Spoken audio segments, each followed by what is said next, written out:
Hello, friends. Did you know that nearly 80% of those who watch my videos aren't subscribed? If you enjoy the content, I'd truly appreciate it if you hit that subscribe button.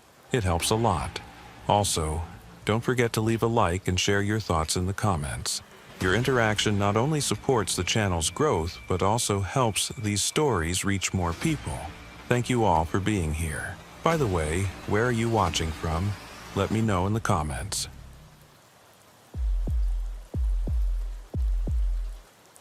I arrived at Quantico on a Tuesday morning in late September. The air was cold, the kind of air that makes you believe in new beginnings. It took 40 minutes by car from the airport, passing through the wooded areas of Virginia. As we approached the academy, the woods seemed to grow denser. When the gates finally came into view, I felt something shift inside me. Here I was, 20 weeks that would either make me or break me. The security guard at the checkpoint barely looked up as he waved our shuttle through. I pressed my face against the window and watched the buildings emerge from among the trees. Red brick, concrete, glass. Everything looked official and permanent, as if it had been placed there forever and would remain long after I was gone. Somewhere in that labyrinth of structures, I would learn to think like a federal agent. Or I would fail. Our group numbered 32. I counted us as we filed off the shuttle, dragging duffel bags and wheeling suitcases across the parking lot. 32 strangers who would become something else over the next 5 months. Some would wash out, some would excel, most would simply survive. I intended to be in that middle group, unremarkable enough to avoid scrutiny, competent enough to pass. The orientation building smelled like floor polish and old coffee. We gathered in a lecture hall with stadium seating, the kind you see in universities. A woman in a dark suit stood at the podium, her expression neutral, her posture military straight. She didn't introduce herself. She simply began. "You are new agent trainees," she said. "For the next 20 weeks you will be addressed as such. You will not use first names among yourselves. You will use surnames only. You are not friends. You are colleagues in training. This distinction matters." I glanced around the room. Most faces showed the same careful blankness I was trying to maintain. A few people looked nervous. One man in the back row was taking notes, his pen moving rapidly across a legal pad. The woman continued speaking, outlining schedules, expectations, consequences for failure. Her voice never changed pitch or tempo. It was like listening to a recording. After the lecture, we were given folders containing our training schedules and assigned to dormitory rooms. I found mine on the second floor of a building that faced the woods. The room was small, institutional, with 2 beds bolted to opposite walls. My roommate hadn't arrived yet. I unpacked methodically, hanging my few civilian clothes in the narrow closet, stacking FBI-issue gear on the desk. The window looked out over a running track, and beyond that, dense trees. It was only mid-afternoon, but the shadows under those trees looked deep. That evening, we had our first formation. We assembled in the courtyard outside the main academic building, standing in rough lines while an instructor walked among us, correcting our posture, our spacing. His name was Briggs. He had the weathered look of someone who had spent decades in federal service, his face lined, but his eyes sharp. "This is where it begins," Briggs said, stopping at the front of our formation. "Tomorrow morning, 0600 hours, you will muster here again. Every morning after that, roll will be called. You will answer when your name is called. You will answer loudly and clearly. If you do not answer, you are marked absent. 3 absences, and you are reviewed for dismissal. This is not college. This is not negotiable." He pulled a clipboard from under his arm and began reading names. The sound echoed off the surrounding buildings, each surname followed by a crisp, "Here, sir," or "Present, sir," from somewhere in our formation. I listened to the rhythm of it, the call and response that would become routine. "Dalton, here, sir." "Fisher, present, sir." "Garrett, here, sir." Then Briggs called a name I hadn't heard during orientation. "Holloway." There was a pause. I looked around, trying to see who would respond. No one did. Briggs didn't look up from his clipboard. He simply made a mark and continued. "Jensen, here, sir." The roll call finished without incident. We were dismissed to the dining facility for dinner, a utilitarian space filled with long tables and plastic chairs. I sat with 2 other trainees, both of whom had come from local law enforcement. We didn't talk much. The food was adequate, institutional. I barely tasted it. Back in my room that night, I finally met my roommate. His name was Nolan. He was tall, maybe 6'2", with a military bearing that suggested prior service. We exchanged minimal pleasantries. He told me he'd been a Marine MP. I told him I'd worked financial crimes in Chicago. We agreed on a schedule for the bathroom and turned off the lights by 10. I lay awake longer than I should have, staring at the ceiling. Outside, the Virginia night was full of sounds I wasn't used to. Insects, wind through trees, the distant thump of a helicopter. And beneath it all, silence, the kind that makes you aware of your own breathing. The next morning, I was awake before the alarm. Nolan and I dressed in silence, pulling on the Academy's physical training uniform. Gray shorts, gray t-shirt, running shoes. We joined the stream of trainees heading toward the courtyard. The sky was still dark, the air cold enough to see our breath. Briggs was already there, clipboard in hand. We formed up. The routine began again. "Dalton, here, sir." "Fisher, present, sir." "Garrett, here, sir." "Holloway." Silence again. I found myself straining to hear a response that didn't come. Briggs made his mark. Continued reading. When my name was called, I answered automatically, my voice joining the chorus of 31 others. 31, not 32. I was sure we'd started with 32. After roll call, we ran. 5 miles through the woods on trails that wound between the buildings and deeper into the forest. My lungs burned in the cold air. By mile 3, the group had stretched out, faster runners pulling ahead, slower ones falling behind. I stayed in the middle, maintaining a steady pace. When we finally circled back to the starting point, Briggs was there with a timer, calling out our names as we crossed an invisible finish line. The rest of the day was classroom work, lectures on federal law, investigative procedures, ethics. The instructors rotated, each bringing their own style, but the content blurred together. I took notes mechanically, my hand moving across the page while my mind wandered. I kept thinking about that name, Holloway. Why call it if no one was going to answer? Maybe it was a test. Maybe they were seeing if anyone would question it.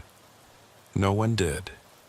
That evening, after dinner, I approached Nolan in our room. "Did you notice anything strange during roll call?" I asked. He was sitting on his bed, polishing his dress shoes. He didn't look up. "Like what?" "One of the names, Holloway." No one answered. Nolan shrugged. "Maybe they dropped out. Happens all the time in the first week." "But why keep calling the name?" "Bureaucracy," he said. "Probably takes a few days for the paperwork to catch up." It made sense. I let it go. The pattern continued. Every morning, Briggs called roll. Every morning, the name Holloway appeared on his list. Every morning, silence followed. After a week, I stopped noticing. It became part of the rhythm, as routine as answering my own name. Training intensified. We moved from classroom to practical exercises. Firearms training at the range. Hours spent in the simulator learning to shoot under stress. defensive tactics in the gym, grappling with each other on padded mats. Surveillance exercises in the woods, trying to track and photograph each other without being detected. The days ran together, each one exhausting in identical ways. One afternoon, about 3 weeks in, we had our first interrogation training. We were led to a building I hadn't been in before, set back from the main complex near the tree line. Inside, a long corridor stretched away from the entrance, lined with doors. Each door had a small window of one-way glass, rooms for observation. The instructor's name was Webb. He was shorter than Briggs, with a soft voice that made you lean in to hear him. "Interrogation is an art," he said, walking slowly along the corridor. "It requires patience, control, the ability to read another person and adapt your approach accordingly. Over the next several weeks, you will practice this art. You will take turns as interrogator and subject. You will learn what it feels like to be on both sides of the table." He stopped in front of one of the doors. Through the glass, I could see a small room containing nothing but a metal table and 2 chairs. "These rooms are equipped with recording equipment," Webb continued. "Everything that happens inside will be documented. You will review your own performance. You will learn from your mistakes." We were divided into pairs. My partner was a woman named Reeves. She had a background in military intelligence and a way of looking at you that suggested she was cataloging everything. We drew lots to determine who would go first. I drew interrogator. The room was smaller than it looked through the glass. Colder, too. I sat in one chair while Reeves sat across from me. Webb stood just outside, visible through the window, observing. He had given us a scenario. Reeves was a suspect in a fraud investigation. My job was to get her to confess. For 20 minutes, we went through the motions. I asked questions. She deflected. I tried different approaches, alternating between friendly and aggressive. Nothing worked. By the time Webb knocked on the glass to signal the end of the exercise, I was frustrated, and Reeves looked bored. "Adequate," Webb said when I emerged. "But you're too eager. You're trying to force the confession instead of guiding the subject toward it. Watch the others. Learn." I spent the next hour observing through the glass as other pairs went through the same exercise. Some were better than I'd been. Some were worse. But all of it felt artificial, performative. These were our colleagues, not real suspects. Everyone knew it was just training. Then something caught my attention. In one of the rooms near the end of the corridor, I saw a trainee I didn't recognize. He was sitting alone at the table, no partner visible. The posture was wrong too, slumped forward with his head in his hands. I moved closer to the window, trying to get a better look. "Shouldn't someone be in there with him?" I asked Webb, who was making notes on a clipboard. He glanced up, looked at the room I was pointing to, then back at his notes. "Room's empty," he said. I looked again. The figure was still there, motionless. "But there's someone—" "That room's not in use today," Webb said, his tone flat. "Pay attention to your own training." I wanted to argue, but something in his expression stopped me. I turned back to the window. The room was empty. Just a table and 2 chairs. I must have been looking at a reflection or a shadow. The light in the corridor was playing tricks. That night, I couldn't sleep. I kept thinking about that room, about the figure I'd seen, or thought I'd seen. Nolan was already asleep, his breathing deep and even. I got up, pulled on sweatpants and a t-shirt, and walked to the bathroom at the end of the hall. The fluorescent lights hummed overhead, casting everything in a sickly yellow glow. When I came back, I passed a bulletin board near the stairwell. It was covered with notices, training schedules, announcements. In the corner, almost hidden beneath other papers, I saw a class roster. Our class roster. I pulled it free and scanned the names. There were 32 names on the list. I counted them twice to be sure. 32, just like I'd thought on the first day. But when I ran my finger down the alphabetical listing, I stopped at a name that made my stomach tighten. Holloway, J. The name was there, printed in the same font as all the others. Official, part of the record. I looked at the names above and below it. Everything seemed normal, but J. Holloway didn't exist. I'd never seen anyone answer to that name. Never seen anyone who matched it in our formation, our classes, our dining hall. I folded the roster and took it back to my room. Nolan stirred when I came in but didn't wake. I sat on my bed with the paper in my hands, staring at that name until the letters stopped making sense. The next morning, during physical training, I fell into step beside Reeves. We ran in silence for the first mile. Then I asked her, "Do you know anyone named Holloway?" She glanced at me, her breathing steady despite the pace. "Why?" "Just curious. The name keeps coming up." "Coming up where?" "Roll call, the roster." She was quiet for a moment, focused on her stride. Then she said, "No, I don't know anyone by that name." "You're sure?" "I'm sure. Why does it matter?" I didn't have a good answer. "It doesn't," I said. "Forget it." But I couldn't forget it. Over the following days, I started paying closer attention during formations.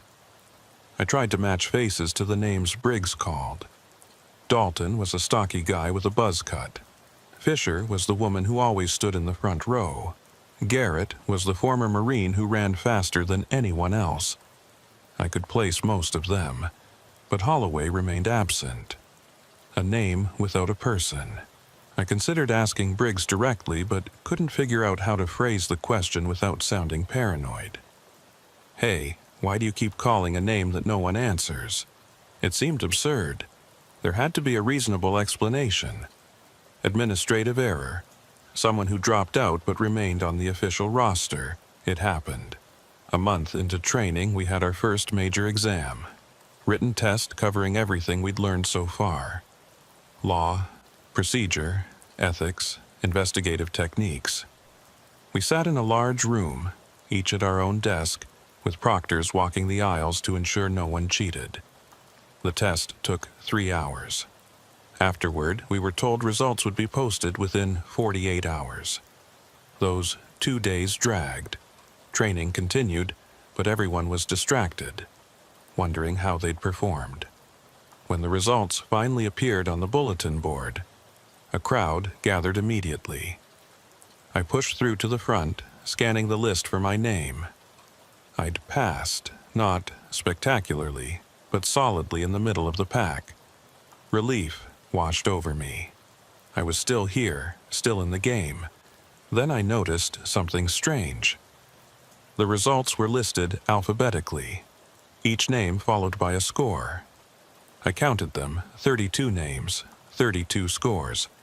And there, between Harper and Jensen, was Holloway, J, score 87.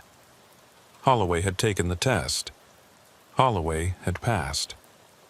I felt a hand on my shoulder and turned to find Nolan grinning. "Did you see your score?" he asked. "Yeah," I said, distracted. "Yeah, I passed. We should celebrate. Some of us are going off base tonight. You in?" I shook my head. "I'm tired. Gonna stay in."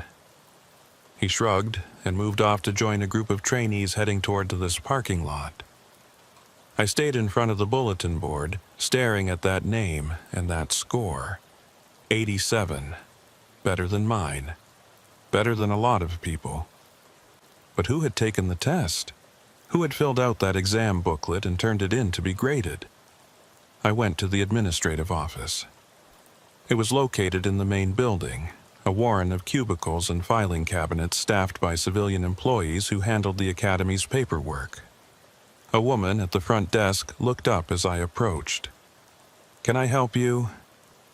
"I have a question about the exam results," I said.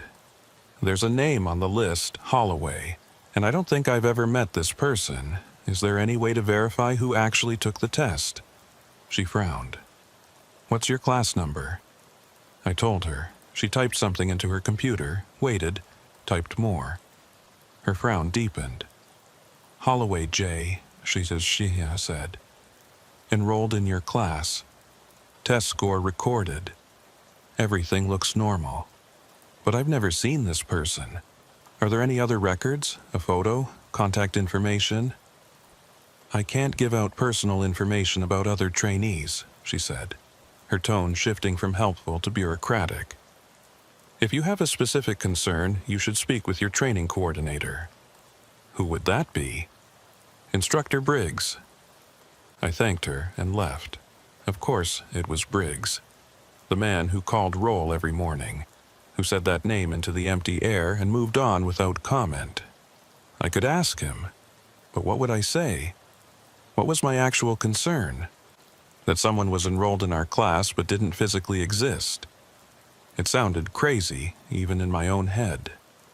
That night, I lay in bed again, listening to Nolan's breathing, thinking about patterns. In training, they taught us to look for patterns, anomalies, things that didn't fit. Holloway was an anomaly, a name without a face, a test score without a test taker, a presence that existed only on paper. But did it matter? We were weeks into training. No one had been hurt. No one had failed because of this. It was strange, yes. Unexplained, yes. But maybe some things didn't need explanations. Maybe I was looking for problems where none existed. I closed my eyes and tried to sleep. Outside, the Virginia night continued its chorus of sounds. Inside, the room was warm and dark and safe, and somewhere in the administrative files of the FBI Academy, the name J. Holloway remained, as official and permanent as any of ours. November arrived with cold rain that turned the academy grounds into a maze of mud and sodden leaves. Training shifted focus. Less classroom time, more practical application. We spent long hours in the woods conducting surveillance exercises, shivering in wet clothes while trying to photograph each other without being detected. We practiced vehicle stops on a closed course, approaching cars with drawn training weapons, shouting commands that echoed off the surrounding buildings. The physical demands increased too. Morning runs grew longer, sometimes stretching to 8 or 10 miles through the forest. The defensive tactics training became more intense, with instructors encouraging us to go harder, faster, to test our limits. Injuries became common. Sprained ankles, pulled muscles, bruised ribs. The academy clinic saw a steady stream of trainees limping through its doors. I noticed the name less frequently now. Holloway had become part of the background noise, called every morning during roll and answered with silence. None of the other trainees seemed bothered by it. When I occasionally thought to look for patterns, to see if anything else was out of place, I found nothing. Just the name. Just that persistent, inexplicable absence. We were 8 weeks into the program when the night exercises began. Briggs announced it during formation one morning. Starting next week, you will participate in evening tactical scenarios, he said. These exercises will take place after dark and may run until 0200 hours or later. They are mandatory. They will test your ability to operate under stress and fatigue. Some of you will find them difficult. If you cannot handle darkness, if you cannot handle uncertainty, speak to your coordinator now. No one spoke. Of course, no one spoke. To admit weakness at this stage would be professional suicide. The first night exercise was scheduled for the following Tuesday. We assembled at 2000 hours in full tactical gear, body armor, helmet, duty weapon loaded with training ammunition. The instructors divided us into groups of 4. My group consisted of Nolan, Reeves, and a quiet guy named Porter, who rarely spoke unless directly addressed. The scenario was straightforward. We were to approach a building at the far edge of the academy grounds, clear it room by room, and secure any simulated suspects inside. Instructors playing the role of suspects would be armed with training weapons that fired marking rounds. If you got hit, you were out. The exercise ended when all suspects were secured or all trainees were eliminated. They loaded us into a van and drove us to a drop point about a mile from the target building. When the doors opened, we stepped out into complete darkness. The instructors had chosen a night with no moon. Cloud cover blocked even the stars.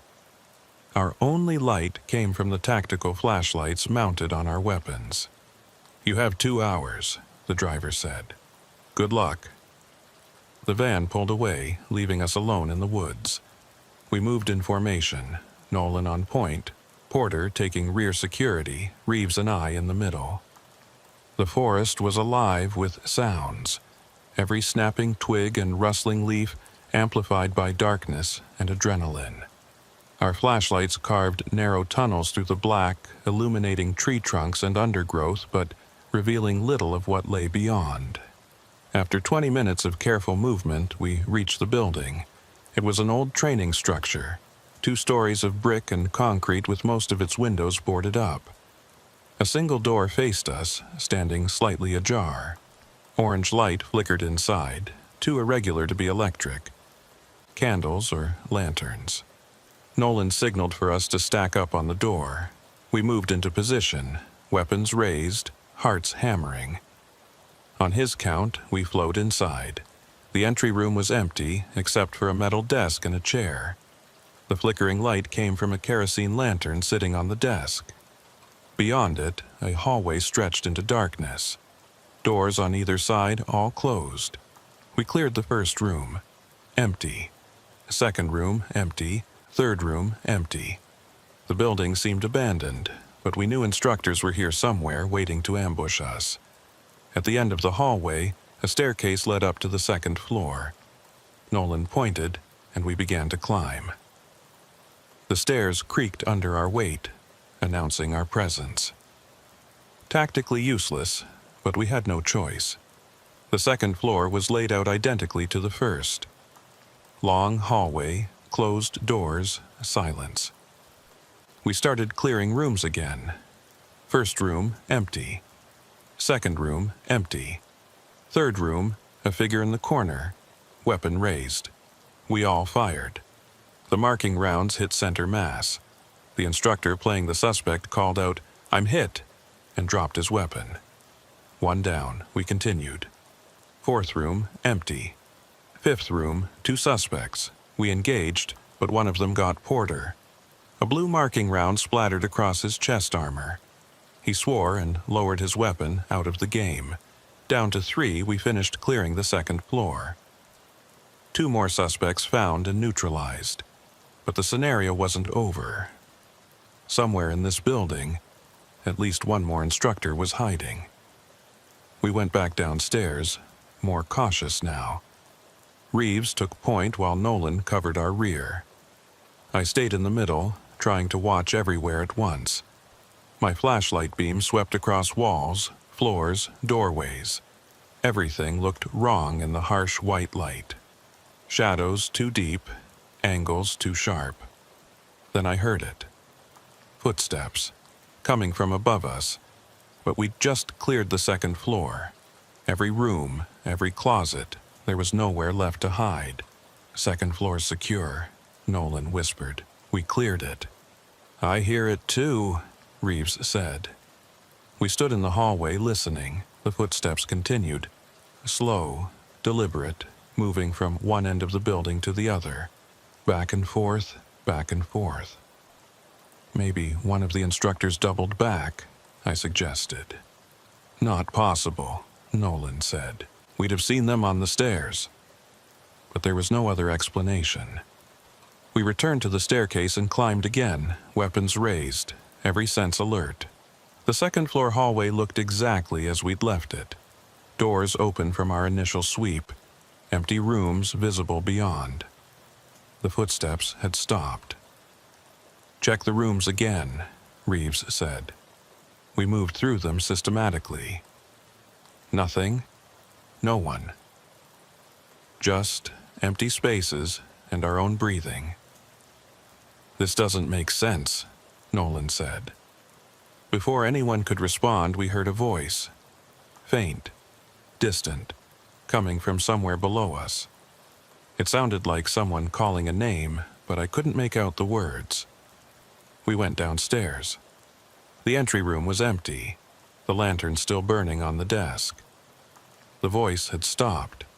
We stood there, 3 trainees in full tactical gear, suddenly unsure of what we were supposed to be doing. Maybe it's a recording, I said, part of the scenario. Why would they do that? Reeves asked. I didn't have an answer. We spent another 30 minutes searching the building.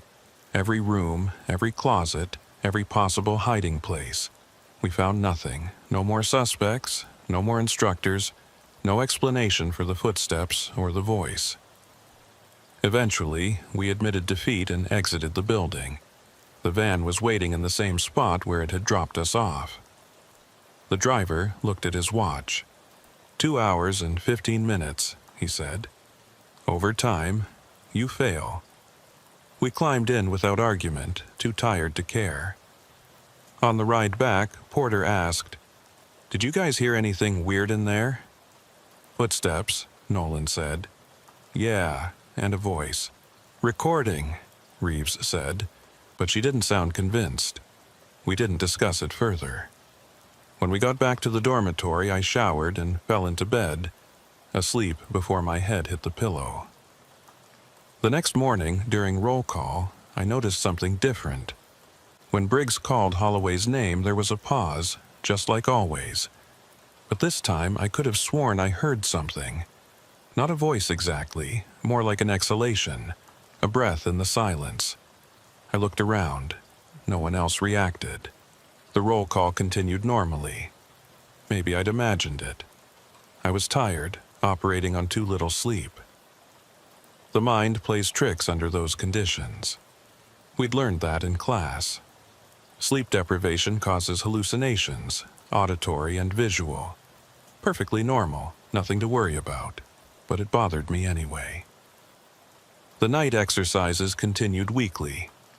Each one different, each one designed to push us further. We practiced hostage rescue in abandoned buildings. We conducted mock arrests in complete darkness. We tracked suspects through the woods using night vision equipment that turned the world into shades of green. During one exercise, about 3 weeks after the first, my group was clearing another building. This one was larger, more complex, with multiple floors and a basement. We'd been inside for over an hour, working our way methodically through the structure, when we came to a door that shouldn't have been there. It was located at the end of a hallway on the 3rd floor. According to the building schematic we'd been shown during briefing, this hallway had 4 doors, 2 on each side.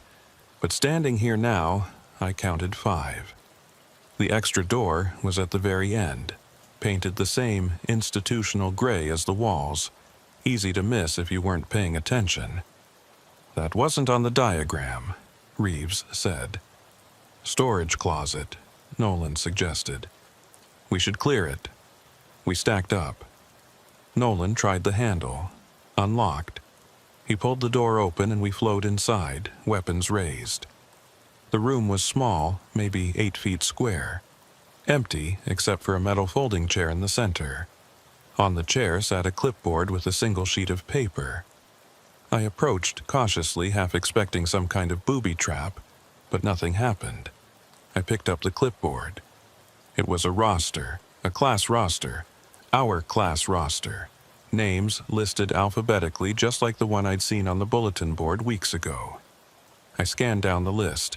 There was my name, there was Nolan's, Reeves's, Porter's, all 32 of us, including Holloway J. "What is it?" Reeves asked. I showed her. She frowned. "Why would this be here?" "I don't know." Nolan checked his watch. "We're wasting time. Leave it and keep moving." I set the clipboard back on the chair. We exited the room and continued the exercise, but I couldn't stop thinking about it. That roster, sitting in that room, the room that wasn't supposed to exist. After the exercise, I went back to the administrative office. The same woman was at the front desk. She didn't recognize me. "Can I help you?" "I need to see a building schematic," I said, "for the structure we used in tonight's exercise." "Which one?" I gave her the building number. She typed on her computer, waited, then shook her head. "Those aren't publicly available. Only instructors have access. It's important. I can't help you." I thanked her and left. Of course they weren't available. Why would they be? But I needed to know if that room was supposed to be there. If it wasn't, then someone had created it. And if they had, why put a roster inside? Why leave it there for us to find? Unless it wasn't for us, unless it was for something else. That thought disturbed me more than I wanted to admit. The following week brought our midterm evaluations. Each trainee met individually with Briggs to discuss progress, strengths, areas needing improvement. My appointment was scheduled for 1400 hours on a Thursday. I arrived 5 minutes early and waited outside his office. The door was closed. I could hear voices inside, muffled but distinct. Briggs and someone else. The conversation went on for several minutes, then stopped. The door opened and Briggs appeared. "Come in," he said. I then entered. The office was small, lined with filing cabinets and bookshelves. A desk dominated the center, covered with papers and folders. Briggs sat behind it and gestured for me to take the chair opposite. "Your performance has been acceptable," he said, opening a folder with my name on it. "Physical fitness scores are average. Academic scores are average. Firearms qualification, adequate. Defensive tactics, needs improvement. Overall, you're tracking toward successful completion. Thank you, sir." He closed the folder and looked at me. "Do you have any concerns? Anything you want to discuss?" This was my chance. I could ask about Holloway, about the roster, about the footsteps and the voices in the room that shouldn't exist. But looking at Briggs' face, at his calm, professional expression, I couldn't do it. What would I say? What evidence did I have? A name on a roster, a door at the end of a hallway, sounds in an empty building. "No concerns, sir," I said. "Good. Keep up the work. Dismissed." I stood and left. In the hallway outside, I paused, looking back at the closed door. I could hear Briggs inside, talking again. The same muffled conversation. But I'd been the last appointment of the day. There was no one else scheduled. I walked away quickly before I could convince myself to go back and listen. That night, I dreamed about the building. I was back in that third-floor hallway, standing in front of the door that shouldn't exist. It was open this time. Inside, the metal chair sat empty, the clipboard gone. But the room wasn't empty. Someone was standing in the corner, hidden in shadow. I couldn't see their face, but I knew they were watching me. I woke up sweating, heart racing. Nolan's bed was empty. I checked my watch, 0300 hours. He must have been on night watch. We all took turns, walking the grounds, making sure nothing was out of place. I couldn't go back to sleep. I got up and dressed, pulling on sweats and a jacket. The dormitory was quiet, everyone else asleep. I walked to the bathroom, splashed water on my face, stared at my reflection in the mirror. I looked tired, more than tired, worn down. On my way back, I passed the common room. The TV was on, volume low, casting flickering blue light across the empty couches. I stopped, confused. No one was supposed to be here. We had curfew. But the TV was definitely on, showing what looked like security camera footage. multiple angles of different locations around the academy. The main gate, the parking lot, the exercise buildings. I stepped closer. One of the camera feeds showed a figure walking across the courtyard. I recognized the distinctive gate and the buildings in the background. It was happening now. Live footage. The figure was wearing a training uniform, moving with purpose from one building to another. Then the figure stopped, turned, and looked directly at the camera. I couldn't see the face clearly, the image too grainy, the distance too far, but something about the posture, the way they stood there motionless, made my skin crawl. They stayed like that for maybe 10 seconds, then turned and walked out of frame. I grabbed the remote and tried to rewind the footage, but the TV went dark. Just shut off, as if someone had pulled the plug. I checked the connections. Everything was fine. I pressed power. Nothing happened. Can't sleep? I spun around. Nolan was standing in the doorway, still in his watch gear.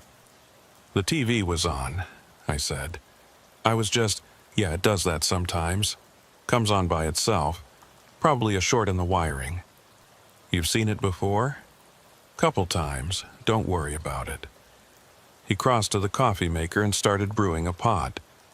I stood there, looking at the dark screen, trying to convince myself that he was right. Just faulty wiring. Just a glitch. But I'd seen that figure. I'd seen them looking at the camera, looking at me. December brought snow and shorter days. The academy took on a different character in winter. The red brick buildings stark against white ground. The Virginia woods silent and bare. We were 13 weeks into training now, past the halfway mark, deep into the specialized instruction that would define our careers. I stopped sleeping well. Not all at once, but gradually, night by night. I'd lie awake listening to Nolan's breathing, my mind replaying moments from training, the footsteps in empty buildings, the voice I couldn't quite hear, the figure on the security feed. Each incident explainable on its own, but together they formed a pattern I couldn't ignore. The name continued. Every morning, every roll call. Holloway. Silence. A mark on Briggs's clipboard. Move on. I started keeping notes. Nothing official, just a small notebook I carried in my pocket. I'd write down anything unusual. The date, the time, what I'd observed. Most days there was nothing to record. Some days there were small things. A door left open that should have been locked. Equipment moved from where we'd left it. Footsteps in corridors that should have been empty. One morning in mid-December, during physical training, we ran a different route. Instead of the usual loop through the woods, Briggs led us deeper into the academy grounds, past buildings I'd never noticed before. Old structures, some of them clearly abandoned. Windows dark and doors sealed with warning tape. We ran past a particularly decrepit building, 3 stories of crumbling brick, and I noticed something. On the 3rd floor, in one of the windows, I saw a light, just for a moment. A pale glow that could have been a reflection or a flashlight or nothing at all, but it was there. I was breathing too hard to mention it. By the time I'd caught my breath, we were a quarter mile away, and it seemed pointless to bring up. Another small thing, another entry in my notebook. That afternoon, we had an unusual session scheduled. Psychological evaluation, mandatory for all trainees at the midway point. We reported to a building near the administrative complex, a newer structure with the antiseptic feel of a medical facility. I was called into a small office where a woman in civilian clothes waited behind a desk. She introduced herself as Dr. Mason, contract psychologist for the academy. We shook hands. Her grip was firm, professional. "This is a routine evaluation," she said. "Nothing to be concerned about. I'm going to ask you some questions about your experience here, your stress levels, any concerns you might have. It's completely confidential. Nothing you say will go in your official record unless you express intent to harm yourself or others." Understood? Understood. She asked standard questions first. How was I adjusting to the training? Any physical issues? Relationship with my roommate okay? Family life stable? I gave standard answers. Everything was fine, no complaints. Then she asked, have you experienced anything you would describe as unusual since arriving at Quantico? I hesitated. Unusual how? Anything that struck you as out of place? Experiences you couldn't easily explain? Like what? I'm asking you. She smiled, but her eyes were watchful. Have you? I thought about my notebook, the entries I'd made, the pattern I'd been tracking. This was my chance to tell someone official, someone who might actually have answers. But something stopped me. Maybe it was the way she phrased the question. Have you experienced anything unusual? Not have you noticed anything unusual. Experienced, as if the problem might be with me rather than with what I'd observed. No, I said. Nothing unusual. You're sure? I'm sure. She made a note on her pad. Sleep patterns normal? Normal enough. Appetite? Fine. Any recurring thoughts or concerns? Just the usual stress, wondering if I'll pass. Another note. That's natural. Most trainees feel that way. She looked up. Have you heard any other trainees mention unusual experiences? No. If you do, I'd like you to report it to me directly. Can you do that? Yes. She smiled again. Good. That's all I need. You're cleared to continue training. I left feeling unsettled. The evaluation itself wasn't unusual, but her questions were.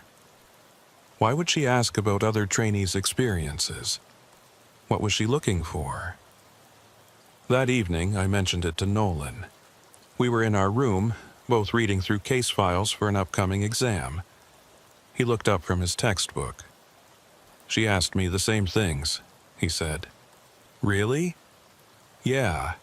Wanted to know if I'd experienced anything unusual, if other people had mentioned anything. What did you tell her? The truth. Nothing unusual has happened.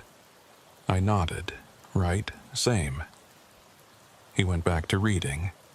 I tried to do the same, but the words wouldn't stick. Nothing unusual has happened. That's what we'd both said. But it wasn't true, at least not for me. Things had been unusual. Small things, yes. Explainable things, maybe. But unusual nonetheless. Unless I was the only one experiencing them. Unless the problem really was with me. The next night, exercise was different from the previous ones.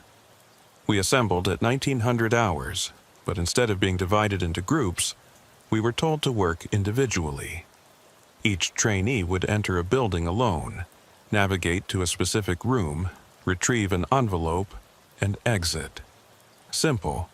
No suspects to engage, no tactical challenges, just navigation and task completion.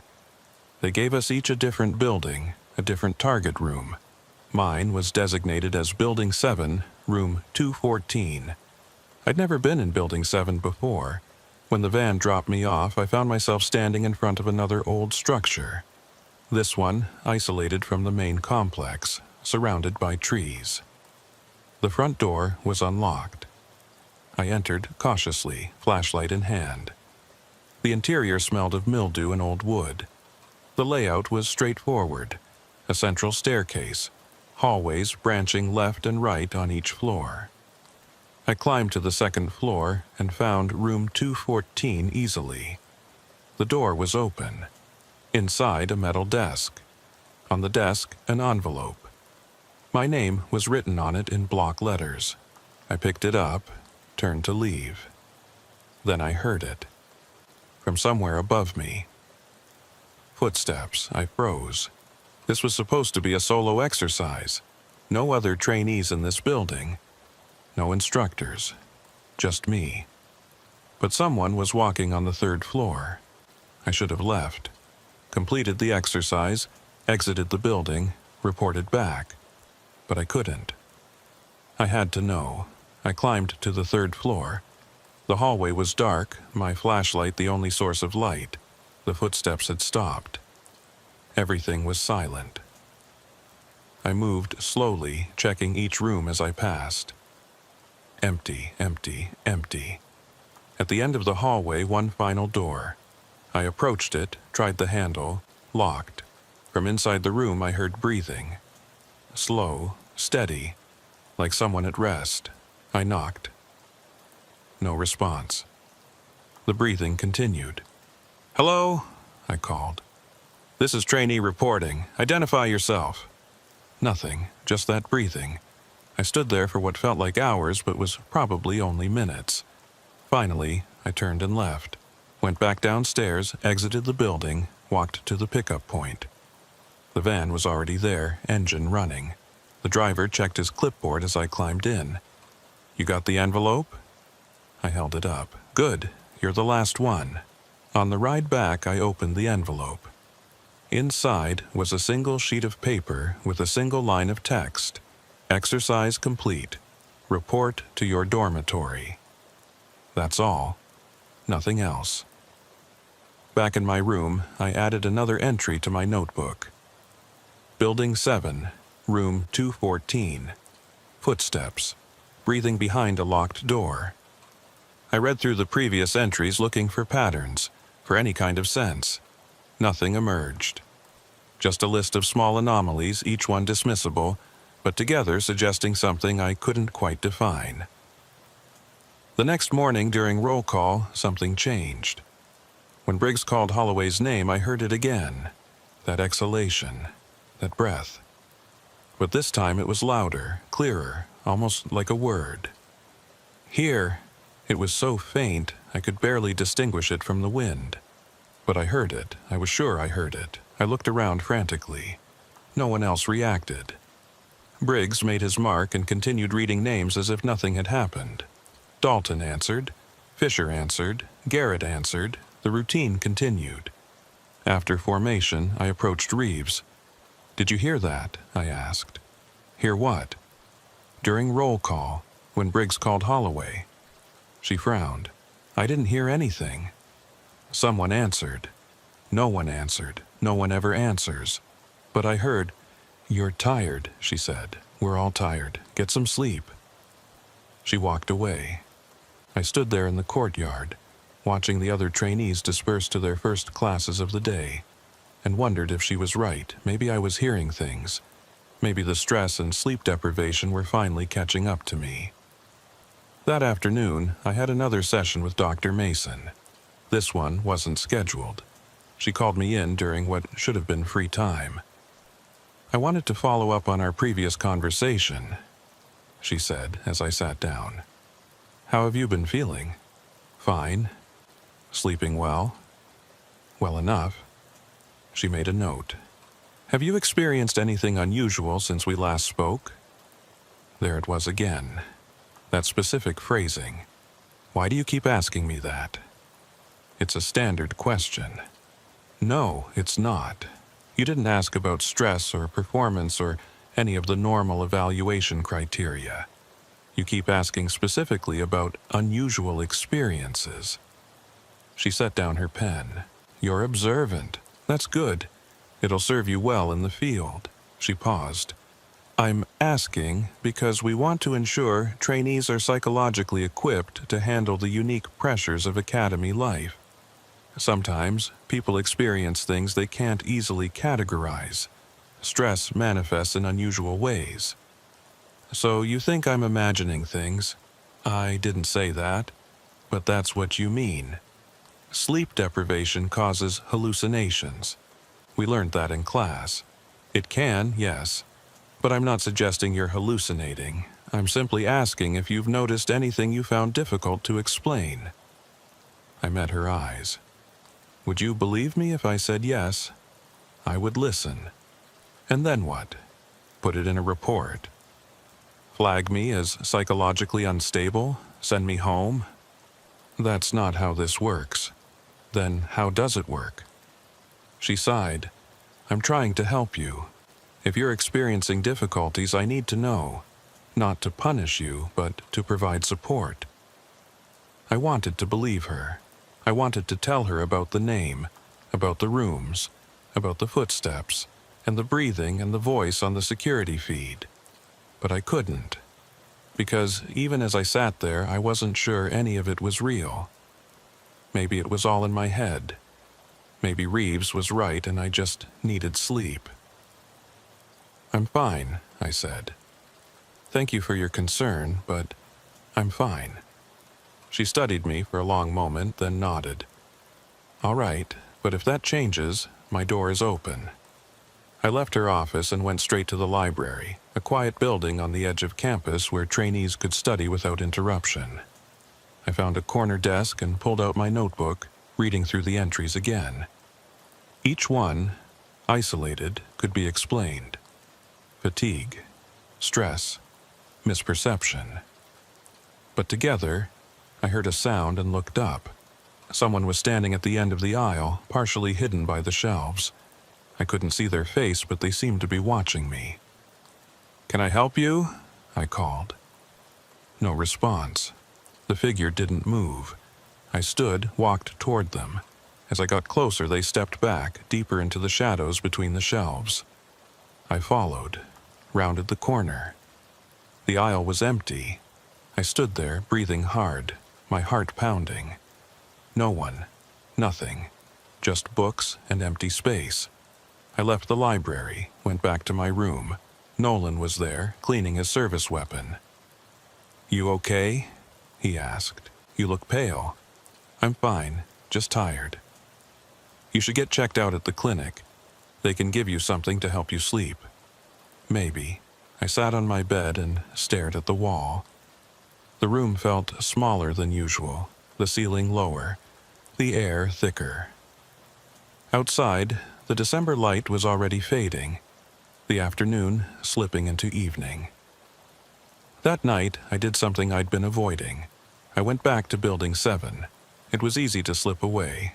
Nolan was on watch duty. Everyone else was either studying or sleeping. I pulled on dark clothes, grabbed a flashlight, and left the dormitory through a side exit that wasn't monitored. The walk to Building 7 took 20 minutes. The moon was out, nearly full, casting the academy grounds in pale silver. The building loomed ahead, dark and silent. I tried the front door. Still unlocked. Inside, I climbed directly to the 3rd floor. The hallway was exactly as I remembered. I walked to the end, to that locked door. Put my ear against it. Silence. No breathing, no movement. I tried the handle. It turned. The door was unlocked. I pushed it open and stepped inside. The room was small, maybe 10 feet square. Empty, except for a metal folding chair in the center. On the chair was a clipboard. I approached it slowly, my flashlight beam trembling slightly. It was a roster, our class roster. Names listed alphabetically. I scanned down the list and found it. Holloway, J. But something was different this time. Next to the name, someone had written a date and time in pencil. Tomorrow's date, 0600 hours. The time of morning formation. I grabbed the clipboard and ran. Down the stairs, through the building, out into the night. I didn't stop until I was back in my room. Door locked, breathing hard. Nolan was still on watch. I was alone. I set the clipboard on my desk and stared at it. Tomorrow morning. 0600 hours. Something was going to happen. I didn't know what, but I knew it was connected to that name, to all the small anomalies I'd been tracking for weeks. I didn't sleep that night, just sat in the chair by my desk watching the clock, waiting for morning. When 0530 arrived, I got dressed and went to formation early. The courtyard was empty, the sky still dark. I stood in my usual spot and waited. Other trainees began to arrive. Slowly at first, then in a steady stream. Nolan appeared, looking tired from his watch shift. Reeves showed up, along with Porter and Fisher and all the others. We formed our lines. Briggs appeared at exactly 0600 hours. He took his position at the front of our formation, clipboard in hand. "Attention," he called. We snapped to. The roll call began. Dalton, "Here, sir." Fisher, "Present, sir." Garrett, "Here, sir." Then Holloway. And this time someone answered, "Here, sir." The voice came from the middle of our formation. Male, unfamiliar, clear as day. I turned to look, trying to see who had spoken, but there were too many people, too many faces. I couldn't identify the source. Briggs made his mark and continued. The rest of roll call proceeded normally. When he finished, he dismissed us to breakfast. I grabbed Nolan's arm as he turned to leave. "Did you hear that?" "Hear what?" "Holloway. Someone answered." He frowned. No one answered. "Yes, they did. Someone said, 'Here, sir.' You must have heard it." "I didn't hear anything," Nolan said. "Are you feeling okay?" I let go of his arm, looked around. Everyone was walking away, heading to the dining facility, chatting among themselves. Normal morning routine, as if nothing had happened. But someone had answered. I'd heard it, I was certain. I spent that day in a fog, barely present during classes, my mind replaying that moment over and over. Someone had answered, Holloway had answered. After 15 weeks of silence, the name finally had a voice, but no one else had heard it. Just me. That evening, I went back to see Dr. Mason. She was surprised when I appeared at her door without an appointment, but she let me in. "I need to tell you something," I said. She gestured for me to sit. "I'm listening." And I told her everything. The name on the roster, the footsteps, the breathing, the figure on the security feed, the room with the clipboard, the voice during roll call, all of it. I spoke for maybe 20 minutes while she took notes, her expression neutral, professional. When I finished, she was quiet for a long moment. Then she said, "Thank you for sharing this with me. I know it wasn't easy." "So what does it mean? Am I losing my mind?" "No, you're experiencing stress-related perceptual distortions. It's not uncommon in high-pressure environments. The mind tries to find patterns, to make sense of ambiguous stimuli. Sometimes it creates connections that aren't really there. But the roster, the clipboard, those were real. Were they? Did anyone else see them?" "I don't know. I didn't ask." "That's part of the pattern," she said gently. "You're experiencing these things in isolation. No witnesses, no verification. That suggests the source is internal rather than external. So it's all in my head. Your brain is doing what it's evolved to do. It's trying to protect you by identifying potential threats. But under stress, that system can become overactive. You start seeing threats that don't exist." I slumped in my chair. "What do I do?" "First, you need to sleep. Real sleep. I'm going to prescribe something mild to help with that.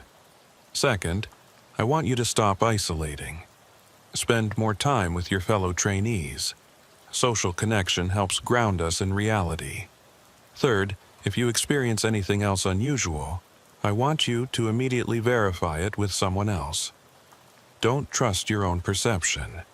Get a second opinion." She wrote out a prescription and handed it to me. "These will help you sleep without making you groggy. Take one before bed. And remember, what you're experiencing is a symptom of stress, not a sign of mental illness. You're not crazy. You're just exhausted." I took the prescription. "Thank you." "You're going to be fine," she said. "You're a good trainee. Don't let this derail you." I went to the clinic and filled the prescription. Took the first pill that night. slept for 10 hours straight, dreamless and deep. When I woke up, I felt better, clearer. Maybe Dr. Mason was right. Maybe it was all just stress. I'd been pushing too hard, sleeping too little, looking for problems where none existed. I threw away my notebook, stopped tracking anomalies, focused on training, and for a while it worked. The days passed without incident. Morning formation, physical training, classes, exercises. Everything normal, everything routine. But every morning during roll call, when Briggs called that name, I held my breath, waiting to hear if anyone would answer. No one ever did, except me, in my head, where I heard that voice, clear and distinct, saying, "Here, sir," every single morning. We graduated on a Friday in late January. 20 weeks completed. 32 names called during the final ceremony. 32 trainees received their credentials and became special agents of the Federal Bureau of Investigation. I stood on the stage with the others, shook hands with Academy officials, accepted my badge and identification. My family was there. My parents drove down from Chicago. They took photos. We had dinner. They told me how proud they were. I smiled and thanked them and felt nothing. The medication Dr. Mason prescribed had helped with sleep, but it dulled everything else too. I went through the final weeks of training in a haze, competent enough to pass but disconnected from the experience. The other trainees celebrated. I participated mechanically. Everything felt distant, observed through glass. Nolan and I exchanged contact information before parting ways. He was assigned to the New York field office. I was going to Miami. We promised to stay in touch. We both knew we wouldn't. Reeves hugged me goodbye. "Take care of yourself," she said. "You too." She looked at me for a moment, her expression concerned. "You seem different. Since December, like something changed." "I'm just tired. It's more than that." I didn't know what to say. She squeezed my arm and walked away. I left Quantico on a Saturday morning, drove north instead of south, away from my new assignment, toward nothing in particular. I ended up in a small town in Maryland, checked into a motel, and slept for 14 hours. When I woke up, it was dark outside. I ordered food from a diner down the street, ate without tasting it, then sat on the bed staring at the wall. The television was on, but I wasn't watching it. Just needed the noise. My phone rang. Unknown number, I answered. "This is Special Agent Mason," a voice said. "We met at the academy." It took me a moment to place the name. Dr. Mason, the psychologist. "I wanted to check in," she continued. "See how you're doing." "I'm fine." "Are you? You left Quantico before your post-graduation consultation. That's not typical." "I needed some time." "I understand, but I'm concerned. Have you experienced any unusual episodes since we last spoke?" There it was again. That phrasing. "No?" I said. "You're sure?" "I'm sure." "Good, that's good." She paused. "I want you to know that what you experience during training is not uncommon. Many agents go through similar periods of adjustment. It doesn't reflect on your capability or your fitness for service." "Thank you. If you ever need to talk, you have my number. Don't hesitate to call." "I won't." She hung up. I sat there holding the phone, wondering why she'd really called. To check on me, or to confirm something? I drove to Miami the next day, reported to the field office on Monday morning, met my new supervisor, toured the building, received my case assignments. Everything professional. Everything normal. My first week was orientation. Paperwork, administrative tasks, familiarization with local protocols. I met the other agents in my squad. They were friendly enough. asked where I'd come from, how I liked Miami, if I'd found an apartment yet. I gave appropriate answers, made appropriate small talk, kept to myself otherwise. The second week, I got my first real assignment. Financial crimes case, following up on leads from a larger investigation. I interviewed witnesses, reviewed bank records, wrote reports. The work was straightforward. I was competent. My supervisor seemed satisfied. But at night, alone in my temporary housing, I couldn't stop thinking about Quantico, about the name, about all the things I'd experienced and been told were just stress, just fatigue, just my mind playing tricks. I started checking records, quietly, through official databases I now had access to. I searched for J. Holloway, FBI personnel, academy graduates, current agents, former agents. Nothing. I searched academy rosters going back 10 years, 20 years. Looked for any mention of the name, nothing. I even called Nolan. He was settling into his New York assignment, sounded happy. "Do you remember anything strange from training?" I asked. "Strange how?" "The roll call, that name that was always called but never answered." He was quiet for a moment. "What name?" "Holloway. It was called every single morning." "I don't remember that." "You have to remember. It happened every day for 20 weeks. "I think you're misremembering," he said. "Or maybe it was in a different class, but not ours." "It was ours, I'm certain. Listen, I have to go, but maybe you should talk to someone. The transition from academy to fieldwork can be rough. There's no shame in getting help." He hung up. I sat there with the phone in my hand, the same way I'd sat in that motel room in Maryland. No one remembered. Not Nolan, not Reeves when I called her next. Not any of the other trainees I contacted. They all said the same thing. No name called without answer. No unusual experiences. Just normal training. Either they were lying, or I'd experienced something they hadn't. Neither option was comforting. 3 months into my Miami assignment, I got an email from Academy administration. Routine alumni survey. How was I adjusting? Did the training prepare me adequately? Any suggestions for improvement? At the bottom was a link to view my official training record. I clicked it. The file contained everything. My test scores, evaluation reports, disciplinary actions, none, medical records, firearms qualifications, all of it. I scrolled to the class roster section. 32 names, listed alphabetically.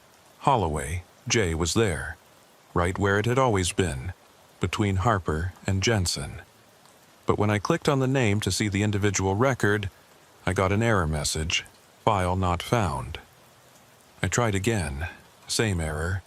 I called the Academy Records Department, explained that I was trying to access a classmate's information and getting an error. "What's the name?" the clerk asked. "Holloway J," I heard typing, then, "I'm not showing anyone by that name in your class." "But it's on the roster. I'm looking at it right now." "The official roster shows 31 graduates from your class. It shows 32 names. I can send you a screenshot." "Please do." I took a screenshot and emailed it to her, waited while she reviewed it. "That's strange," she said. "This roster shows 32 names, but our system only has records for 31. Give me a moment." She put me on hold. 5 minutes passed. 10. Finally, she came back. "I've consulted with my supervisor. It appears there was an administrative error. Someone was added to your class roster who shouldn't have been there. A clerical mistake. We'll correct it." "Who was it?" "I can't disclose personnel information." "But they were in my class. I should know who they were. According to our records, this person was never actually enrolled. It was just a name that accidentally appeared on some documents. It's being removed now. That doesn't make sense. The name was called every day during roll call. She was quiet for a moment. I'm sorry, but that's impossible. If someone isn't enrolled, their name wouldn't appear on the daily roll call sheet. You must be thinking of a different name. I'm not. It was Holloway. J. Holloway. I'm afraid I can't help you further. If you have other concerns about your training record, please submit them in writing. She hung up. I sat at my desk in the Miami field office, surrounded by case files and evidence boxes, and felt something crack inside me. Not dramatically, just a small fissure, a hairline fracture in the foundation of what I thought I knew. Either everyone was lying, or I was losing my mind. Those were the only options. I stopped asking questions after that. Focused on work. Did my job. Closed cases. Got good performance reviews. Built a reputation as a solid agent, reliable if unremarkable. But I never stopped looking. In every database I accessed, every record system I used for investigations, I'd run a search for that name. J. Holloway, FBI. Never found anything. Years passed. I transferred from Miami to Chicago. From Chicago to Denver. Built a career. Made colleagues, not friends. Lived alone. Slept with the medication Dr. Mason prescribed. Even though I didn't work for the FBI anymore in any official capacity that would justify a prescription. I found other doctors, other pills. Sometimes I'd dream about Quantico, about standing in that courtyard at 0600 hours, waiting for roll call to begin. About hearing my name and answering. About hearing that other name and the silence that followed. Except in the dreams, someone always answered. And when I turned to see who it was, I'd see myself, standing a few rows back. Looking forward, saying, "Here, sir," in a voice I recognized but couldn't quite place. I retired at 25 years, took my pension and moved to a small town in Montana. Far from everything. Far from everyone. I still check sometimes. Late at night when I can't sleep. I log into databases I probably shouldn't still have access to. I search for that name. Never find it. But I know it was real. I know what I experienced. The footsteps, the breathing, the voice, the roster. All of it. And sometimes, in the quiet moments before dawn, I hear it again. That voice during roll call, clear and distinct. "Here, sir." Not coming from anywhere external, not a hallucination or a memory. Just there, in the silence between thoughts. I've never told anyone this, but I think I know what it was. What Holloway was. It was all of us. Every trainee who ever stood in that courtyard and wondered if they'd make it. Every person who felt like they were being watched, evaluated, tested, in ways that went beyond the official curriculum. Every agent who graduated and spent the rest of their career wondering if they'd really earned it, or if they'd just been lucky enough to avoid whatever trap was waiting in the shadows. Holloway wasn't a person. Holloway was a question. The question we were all too afraid to ask. Are you really here? Are you really who you think you are? Or are you just a name on a roster called into existence every morning and dismissed just as easily? I don't have an answer. I don't think anyone does. But every now and then I'll be standing in line at the grocery store or sitting in a coffee shop, and I'll hear someone say a name that makes me turn around. Not because I recognize it, but because it has that same quality, that same absence behind it.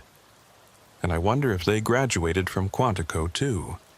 If they stood in that courtyard and heard their name called and answered automatically, never questioning whether they were really there or just another administrative error waiting to be corrected. I wonder if they remember someone named Holloway. I wonder if they dream about that voice. I wonder if they're still trying to find the roster, to prove it was real, to show someone, anyone, that they're not crazy, that it happened, that there really was something wrong with that place. I wonder if they're still looking. Like I am. Like I always will be.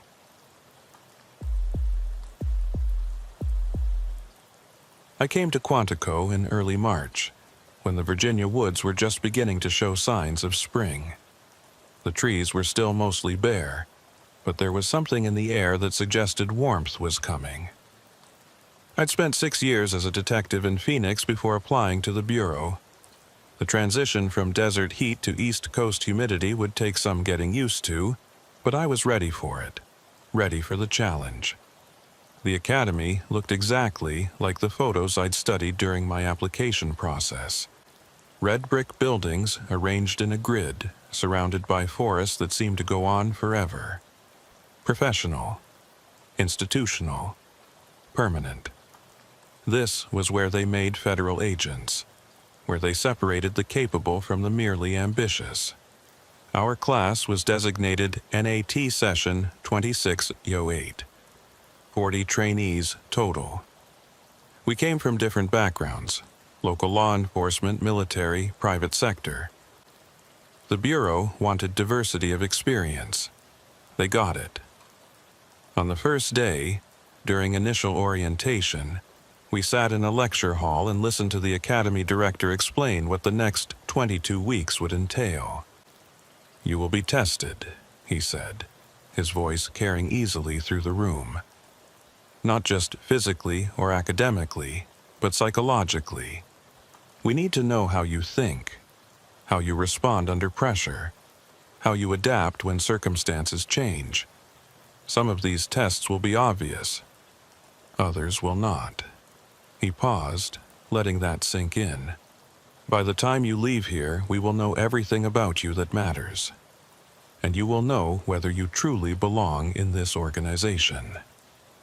After the lecture, we were divided into smaller groups for administrative processing. My group consisted of 10 trainees. We were assigned to the same dormitory building, the same class schedule, the same physical training unit. For the next several months, these 9 strangers would be the people I saw most often. One of them introduced himself as Wyatt. Former Army intelligence. Tall, lean, with the kind of quiet confidence that comes from having already proven yourself in difficult situations. We shook hands. His grip was firm without being aggressive.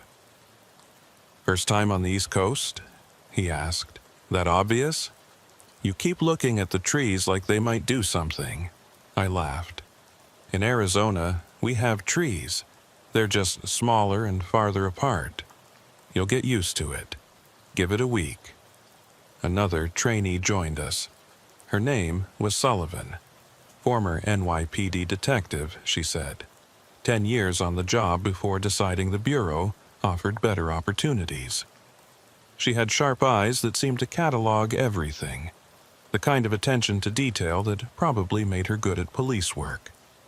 "They assign us rooms yet?" she asked. "Not yet," Wyatt said. "Should be soon." We waited in the lobby of the dormitory building while administrative staff worked through their paperwork.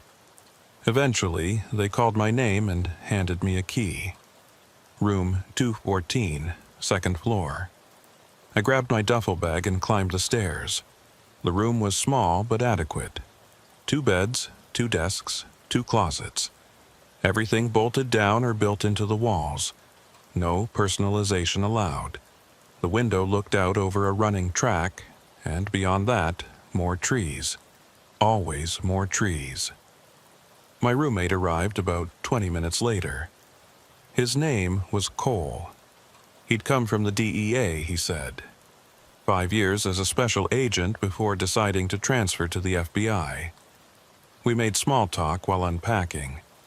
Where we were from, what brought us here, the usual. He seemed friendly enough, professional, like everyone else. That first week was administrative. Paperwork, medical exams, equipment issue, facility orientation. We learned where everything was: the dining hall, the library, the gym, the firing range. We memorized the daily schedule. Physical training at 0600. Classes from 0800 to 1700. Study time in the evenings.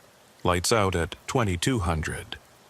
The academy ran on military time and military precision. Everything had its place and its schedule. Deviation was not encouraged.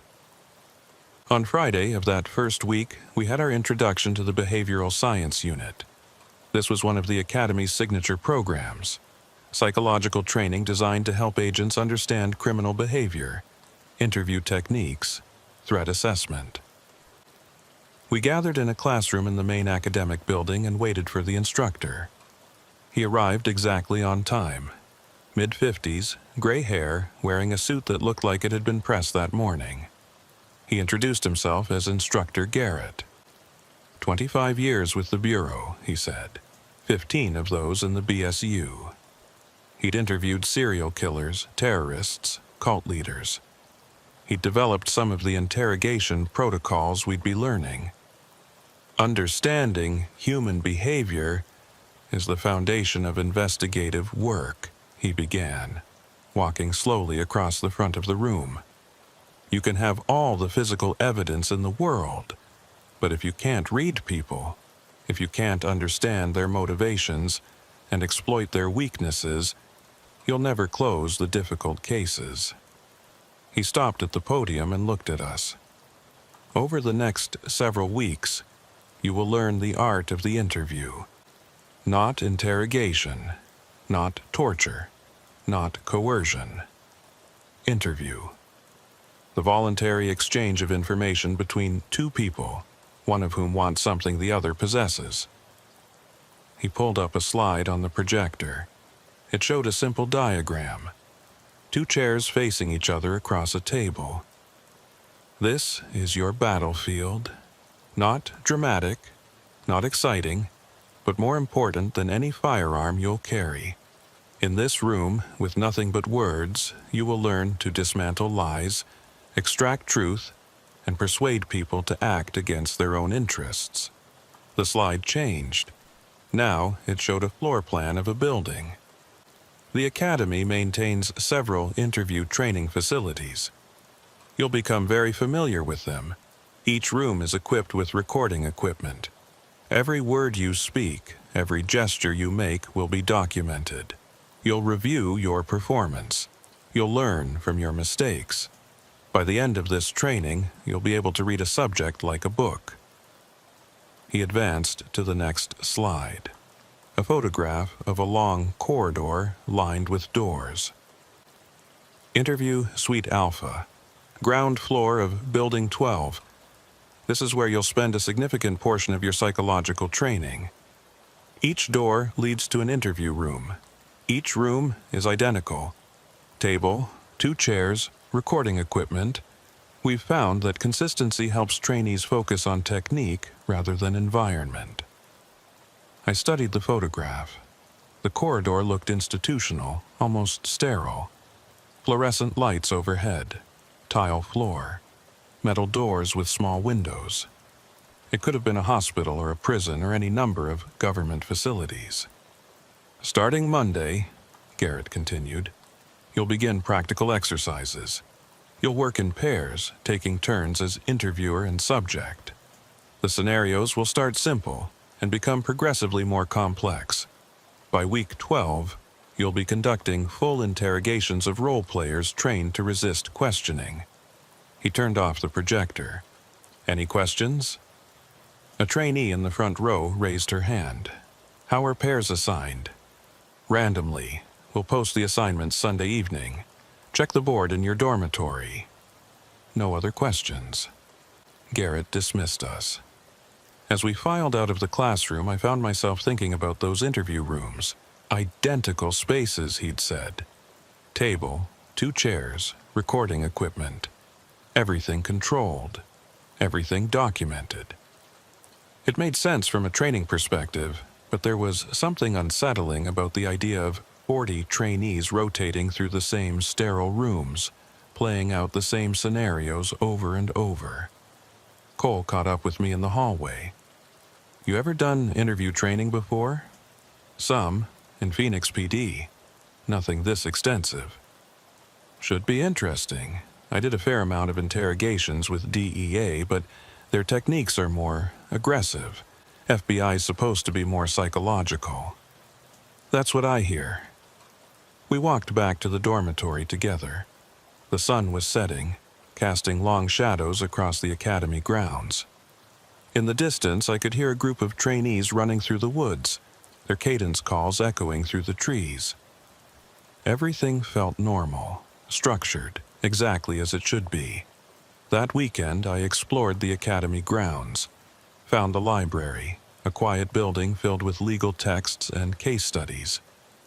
Visited the gym, where off-duty trainees were working out. Walked the perimeter of the complex, noting the security measures. Cameras everywhere, fences, guards at the gates. This place took security seriously. Sunday evening, I checked the assignment board in the dormitory lobby. The interview training pairs had been posted. I scanned the list for my name. Paired with Sullivan, the former NYPD detective. That was fine. She seemed competent. Our first session was scheduled for Monday at 0900 hours. Interview Suite Alpha, Room 7. I went to bed early, wanting to be rested for the next day. Cole was already asleep, his breathing deep and even. Outside, the March wind moved through the trees, a sound I was slowly getting used to. The room was dark and warm and safe. I dreamed about corridors, long hallways stretching into darkness, doors on either side. I walked from one end to the other, opening each door, finding empty rooms behind them. Table, 2 chairs, nothing else, over and over. The dream had no narrative, no purpose, just the repetition of walking and opening doors and finding emptiness. I woke before my alarm, disoriented for a moment before remembering where I was. Quantico. Interview training today. I showered, dressed, grabbed my notebook and headed to breakfast. The dining facility was crowded, trainees from multiple sessions eating before their scheduled activities. I found an empty seat and worked through scrambled eggs and toast while reviewing my notes from Garrett's lecture. The fundamentals of interviewing, establishing rapport, reading body language, controlling the conversation. At 0845, I left the dining facility and walked to Building 12. It was located on the southern edge of the main complex, a 3-story structure that looked like it had been built in the 70s. The architecture was utilitarian, all right angles and concrete. I found Interview Suite Alpha on the ground floor. The corridor was exactly as it had appeared in Garrett's photograph. Fluorescent lights, tile floor, metal doors with small windows set at eye level. Numbers stenciled on each door, 1, 2, 3, 4, 5, 6, 7. Sullivan was already waiting outside room 7. She nodded as I approached. "Ready?" she asked. "As I'll ever be." She tried the door. It was locked. We waited. At exactly 0900, an instructor appeared. Not Garrett, someone else. He introduced himself as Instructor Harper, unlocked the door, and gestured for us to enter. The room was exactly as described. Small, maybe 10 by 10 feet. A metal table in the center, bolted to the floor. 2 metal chairs, also bolted down. One wall was mirrored glass, obviously one way. Recording equipment visible in the corners near the ceiling. "The scenario is simple," Harper said. "Sullivan, you're the interviewer. You're investigating a suspected fraud case. You," he looked at me, "are the subject.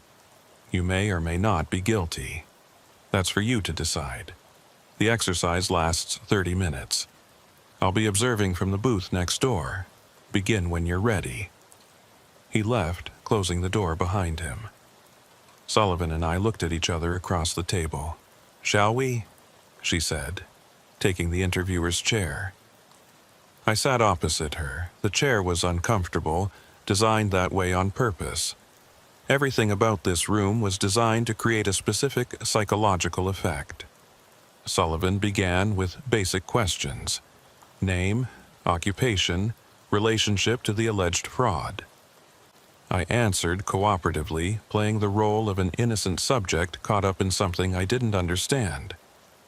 She was good at this, I noticed. Her questions were methodical, building a timeline, establishing facts, looking for inconsistencies. About 20 minutes in, something caught my attention. A sound from somewhere beyond the walls. Faint, like someone moving furniture in another room. I tried to ignore it, focusing on Sullivan's questions, but it persisted. A rhythmic scraping, as if a chair was being dragged across a floor. Sullivan paused. "Do you hear that?" "Yeah, probably another interview in progress." She nodded and continued, but the sound didn't stop. It grew louder, more distinct. Definitely a chair, being moved repeatedly, back and forth, back and forth. Then it stopped. Silence returned. Sullivan and I finished the exercise. When Harper opened the door at the 30-minute mark, I asked him about the noise. "What noise?" he said. "From another room. Sounded like furniture being moved." He frowned. "All the other rooms in this suite are empty. You were the only session scheduled for this morning." But we both heard it. "Probably the building's HVAC system," Harper said. "These old structures make all kinds of sounds. You'll get used to it." He led us out into the corridor. The doors to rooms 1 through 6 were all closed. I walked to the nearest one and looked through the window. Empty room. Table, 2 chairs, nobody inside. I checked the others. All empty. "Satisfied?" Harper asked. "Yeah, sorry, just curious." "Don't worry about it. Environmental sounds can be distracting during interviews. Part of the training is learning to maintain focus despite distractions. You'll do better next time." Sullivan and I left Building 12 together. Outside, the morning sun was bright, the air warming up. Normal spring day. "That was weird," she said. "The noise?" "Yeah. I could have sworn it was coming from the room next to ours." "Harper said the building makes sounds." "Maybe." She didn't sound convinced. "You have another session this week?" "Thursday, same room. Let me know if you hear it again." We went our separate ways. I had a class on federal law starting in 15 minutes. The rest of the day passed normally. Lectures, physical training, study time. By evening, I'd almost forgotten about the scraping sound, almost. That night, lying in bed, I found myself thinking about it. The way it had started and stopped so abruptly. The rhythmic quality of it. And the fact that Sullivan heard it too. That was important. If I'd been the only one, I could have dismissed it as imagination. But we both heard it. Harper's explanation made sense. Old building, HVAC system, acoustic quirks. Nothing unusual about that. I closed my eyes and tried to sleep. In my dreams, I was back in the interview room, but this time I was alone. Sitting in the subject's chair, facing the empty interviewer's chair. The door was closed. The mirror reflected the room back at me. And from somewhere beyond the walls, I could hear that sound again. Scraping. Rhythmic. Getting closer, I woke up sweating. Cole was still asleep. The room was dark and quiet. Outside, nothing but the usual night sounds. Wind, distant traffic, the hum of the dormitory's climate control. I checked my watch, 0300 hours. Too early to get up, too late to fall back into meaningful sleep. I lay there in the dark, listening to Cole's breathing, waiting for morning. The week continued. More classes, more training. Tuesday was firearms practice. Wednesday was a written exam on interview protocols. Thursday morning, I returned to interview Suite Alpha for my second practical exercise. Different partner this time. A trainee named Briggs from the military background group. We were assigned to room 7 again. Same room, same setup. This time, I was the interviewer, Briggs the subject. The scenario involved a national security investigation. Potentially classified information leaked to foreign actors. Instructor Harper unlocked the door, gave us our instructions, left us alone. I began the interview. Briggs was less cooperative than I'd been with Sullivan. He deflected questions, demanded to know if he was under arrest, asked for a lawyer. All things a real subject might do. I tried different approaches, building rapport, applying pressure, creating doubt. 20 minutes in, the sound started again. Same scraping, same rhythm, from somewhere beyond the walls. Briggs stopped mid-sentence. "What is that?" "I heard it during my last session. Instructor said it's the building's HVAC. Doesn't sound like HVAC. I know." We both sat there listening. The sound continued for maybe 30 seconds, then stopped. We tried to resume the interview, but the moment was broken. The rest of the session felt forced, mechanical. When Harper opened the door, I asked him again about the noise. "You heard it too?" He looked genuinely surprised. "Yeah, same as Monday." "Interesting. I'll mention it to maintenance. Might be a loose duct or something." After the session, I went to the library instead of heading straight to lunch. I wanted to look up the building's history, see if there were any records of similar complaints. The Academy Library had a section dedicated to facility documentation. I found the files for Building 12. Constructed in 1974. Renovated in 1992. Interview Suite Alpha installed in 95 as part of an expansion of behavioral science training. No major structural issues reported. Regular maintenance logs showed nothing unusual. I was about to close the file when I noticed something. A floor plan from 95, showing the layout of Interview Suite Alpha. I studied it carefully. 7 rooms, numbered 1 through 7, arranged along a single corridor. All identical dimensions, all equipped with the same recording and observation setup. But there was a note in the margin. Handwritten. Room 4 sealed pending review. Use rooms 1, 3, 5, 7 for training. Dated March 1996.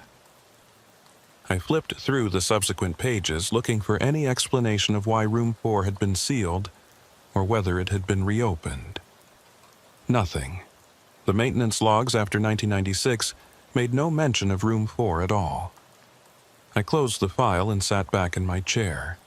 Room 4 sealed. But when I'd walked down that corridor, I'd seen 7 doors. All of them appeared identical. None of them marked as out of service.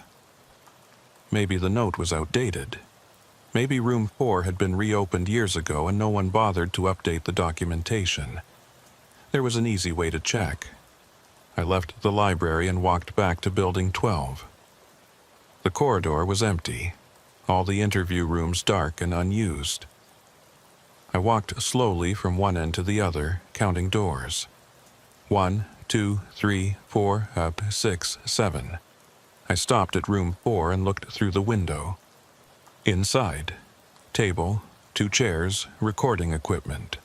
Identical to room 7. Nothing to suggest it was sealed or out of service. I tried the handle. Locked, like all the others. I stood there for a moment, staring through the window at that empty room, and felt something shift. A small wrongness, barely perceptible. Like when you walk into your house and can tell someone's been there, even though nothing is obviously out of place. "Can I help you?" I turned. Instructor Garrett was standing at the end of the corridor, watching me. "Just familiarizing myself with the facility," I said. He walked toward me, his footsteps echoing off the tile floor. "You're between sessions. You should be at lunch. I was in the library, thought I'd take a look around. He stopped a few feet away. See anything interesting? Just interview rooms. He looked at the door I'd been examining. Room 4. Something flickered across his face, too quick to read. All the rooms are identical. Once you've seen one, you've seen them all. That's what I figured. Good. Don't be late for afternoon classes. He turned and walked away. I watched him go, noting the deliberate pace, the straight posture. When he reached the end of the corridor, he looked back. Just for a second. Then he was gone. I left Building 12 and went to lunch.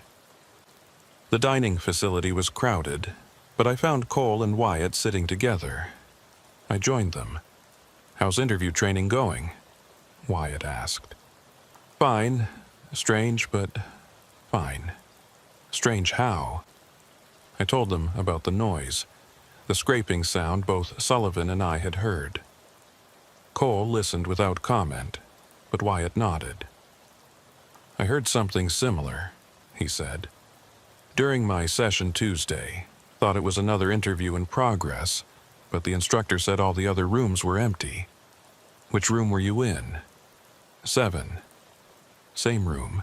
3 different trainees, 3 different sessions, all hearing the same sound. "Did you mention it to your instructor?" I asked. "Yeah, he said the same thing yours did. Building HVAC, old pipes, acoustic anomalies. You believe that?" Wyatt shrugged.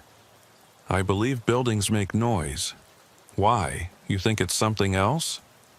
"I don't know what I think." Cole had been quiet through this exchange. Now he spoke up. "Sounds like you're looking for problems. The academy has good facilities. If there was an issue with one of the buildings, they'd fix it. Don't overthink it." He was probably right. I was probably overthinking it. The Bureau had been operating this academy for decades. Thousands of agents had trained here. If there were serious problems with Building 12, someone would have addressed them by now. I finished my lunch and went to afternoon classes. Tried to focus on the lecture, on taking notes, on absorbing the information. But my mind kept wandering back to that corridor, to room 4, to the note in the margin of a 20-year-old floor plan. Room 4 sealed pending review. What review? Why seal it? And if it had been sealed, when was it reopened? Questions I couldn't answer. Questions I probably shouldn't be asking. But I couldn't let it go. April arrived with rain and warming temperatures. The trees around Quantico filled in with leaves, transforming the landscape from bare branches to dense green canopy. The academy settled into a steady rhythm. Physical training every morning, classes throughout the day, study sessions in the evening. Week after week, the routine ground us down and built us back up. Interview training continued. Twice a week, we returned to Building 12 to interview Suite Alpha, to those identical rooms with their metal tables and uncomfortable chairs. The exercises grew more complex, the scenarios more challenging. The instructors pushed us harder, looking for weaknesses in our techniques, gaps in our understanding. I kept hearing the sound. Not every session, but often enough that I started anticipating it. That scraping, rhythmic noise from somewhere beyond the walls. Sometimes it lasted only a few seconds. Sometimes it continued for minutes. Other trainees heard it too. We'd compare notes afterward, confirming each other's experiences, reassuring ourselves that we weren't imagining things. The instructors always had explanations. HVAC system, old pipes, acoustic quirks in the building's structure. Perfectly normal. Nothing to worry about. But there was something else, something I noticed but couldn't quite articulate. The explanations were always slightly different. Harper would say it was the HVAC. Garrett would blame the pipes. Another instructor, Morrison, suggested it might be sound carrying from the floor above. Small variations, but variations nonetheless, as if they were improvising rather than consulting an actual diagnosis of the problem. I started documenting it, kept a small notebook where I recorded each session: date, time, room number, which instructor supervised, whether I heard the noise, how long it lasted. After 6 weeks of interview training, I had 15 entries. 11 of them mentioned the sound. All 11 occurred in room 7. Never in rooms 1, 2, 3, 5, or 6. Always room 7. I showed my notes to Wyatt one evening. We were in the library, supposedly studying for an upcoming exam on interrogation law, but I couldn't focus. "You're keeping a log of building noises?" he said, reading through my entries. "Pattern recognition. They taught us that in week 1. They also taught us not to waste time on irrelevant details." "Is it irrelevant?" He handed back the notebook. "Probably. But I see your point. Always the same room. That's odd. More than odd. So, what are you thinking? The room is haunted? There's some secret training element we're not being told about?" "I'm thinking there's something wrong with room 7 that the instructors are aware of, but aren't addressing properly." "Then report it through proper channels. Fill out a facility complaint form." "I did, 2 weeks ago. Never heard back." Wyatt leaned back in his chair, studying me. "You're getting obsessed with this. Why?" "Good question. Why did it bother me so much? The sound was annoying, yes. The lack of a satisfactory explanation was frustrating, yes. But neither of those things justified the amount of mental energy I was devoting to it." "I don't know," I admitted. "It just feels wrong. Everything feels wrong when you're stressed and sleep-deprived. That's academy life. You push through it." He was right. Of course he was right. I closed my notebook and tried to refocus on studying. But that night, lying in bed, I kept thinking about room 7, about the scraping sound, about the note in the 95 floor plan that mentioned room 4 being sealed, and about the fact that room 7 was directly across the corridor from room 4. The next morning, before physical training, I made a detour to Building 12. The sun hadn't fully risen yet, the academy grounds still in that gray, pre-dawn light. The building was unlocked. It always was during operational hours, and I slipped inside. Interview suite Alpha was empty. All the doors closed, all the rooms dark. I walked to room 4 and looked through the window again. Same as before, table, 2 chairs, recording equipment. Nothing unusual. I tried the handle, still locked. Then I walked across the corridor to room 7 and looked through its window. Identical layout, identical equipment. From the corridor you couldn't tell any difference between the 2 rooms. But they shared a wall. Room 4 and room 7 were mirror images of each other, separated by maybe 18 inches of concrete and whatever else went into these walls. If something was happening in room 4, if it was being used for purposes other than what we'd been told, sound could carry through to room 7. The question was, what would be happening in a sealed room that would cause a rhythmic scraping sound? I heard footsteps behind me and turned. Instructor Garrett was walking down the corridor carrying a briefcase. "Early morning inspection?" he asked. "Couldn't sleep, thought I'd walk around." He stopped a few feet away. His expression was neutral, but there was something in his eyes. Evaluation, assessment.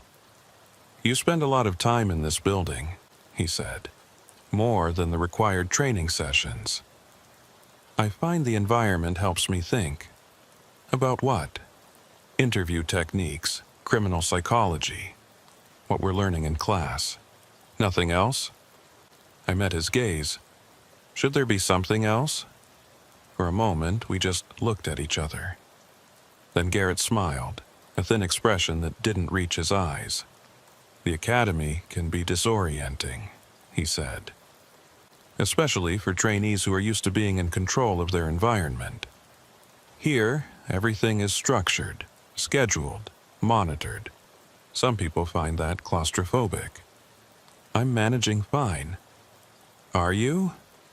Because I've noticed you seem distracted lately, during lectures, during exercises, as if your mind is somewhere else. I'm focused on my training. Good. See that you stay focused. The Bureau doesn't need agents who get lost in irrelevant details. He walked past me, down the corridor, into one of the observation rooms. I heard the door close and lock. I left Building 12 and went to physical training. We ran 6 miles through the woods that morning. The exertion felt good, pushing my body hard enough that my mind had to quiet down.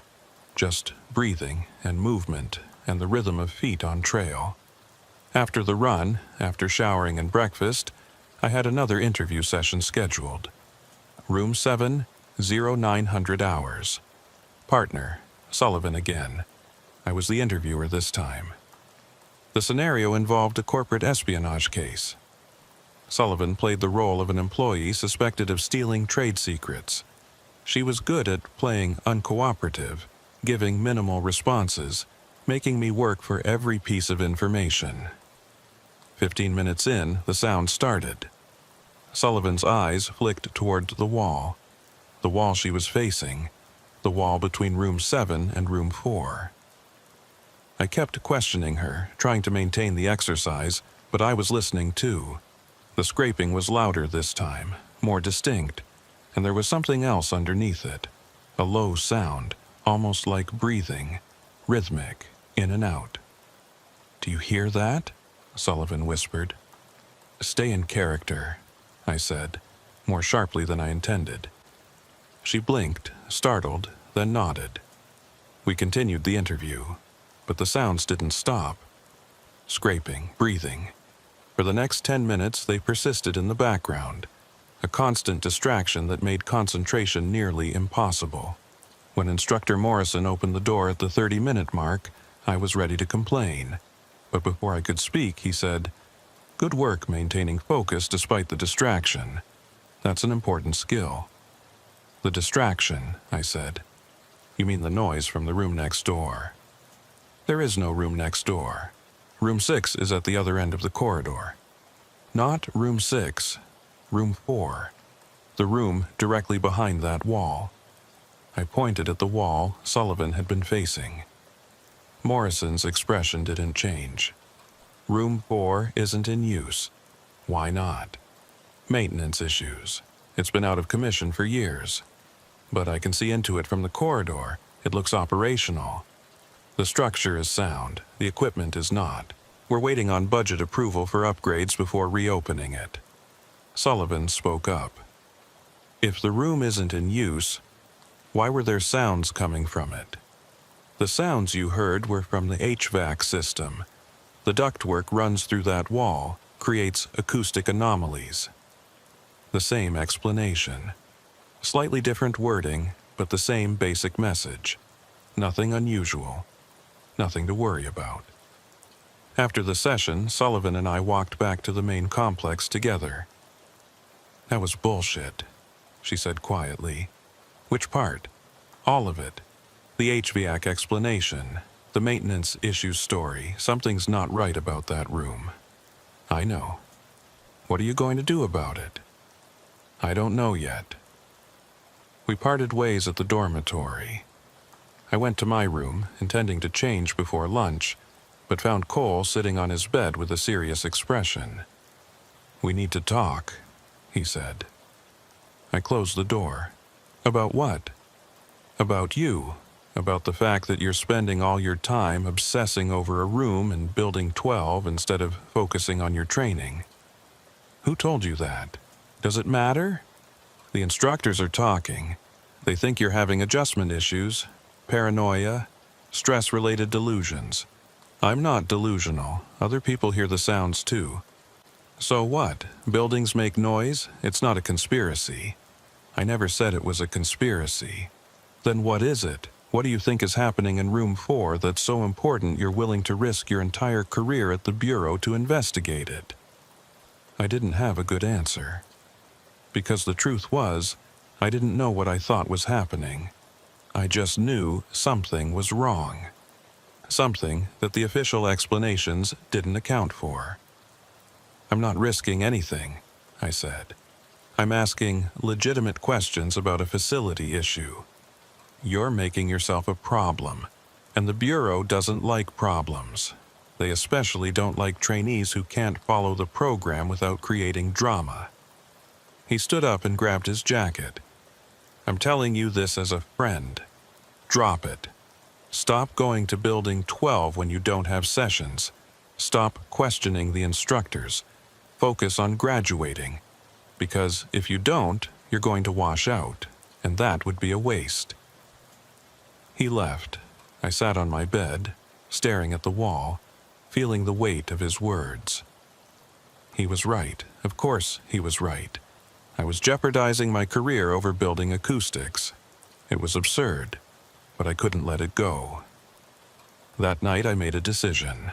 I would find out what was in room 4, not through official channels, which clearly weren't going to give me answers.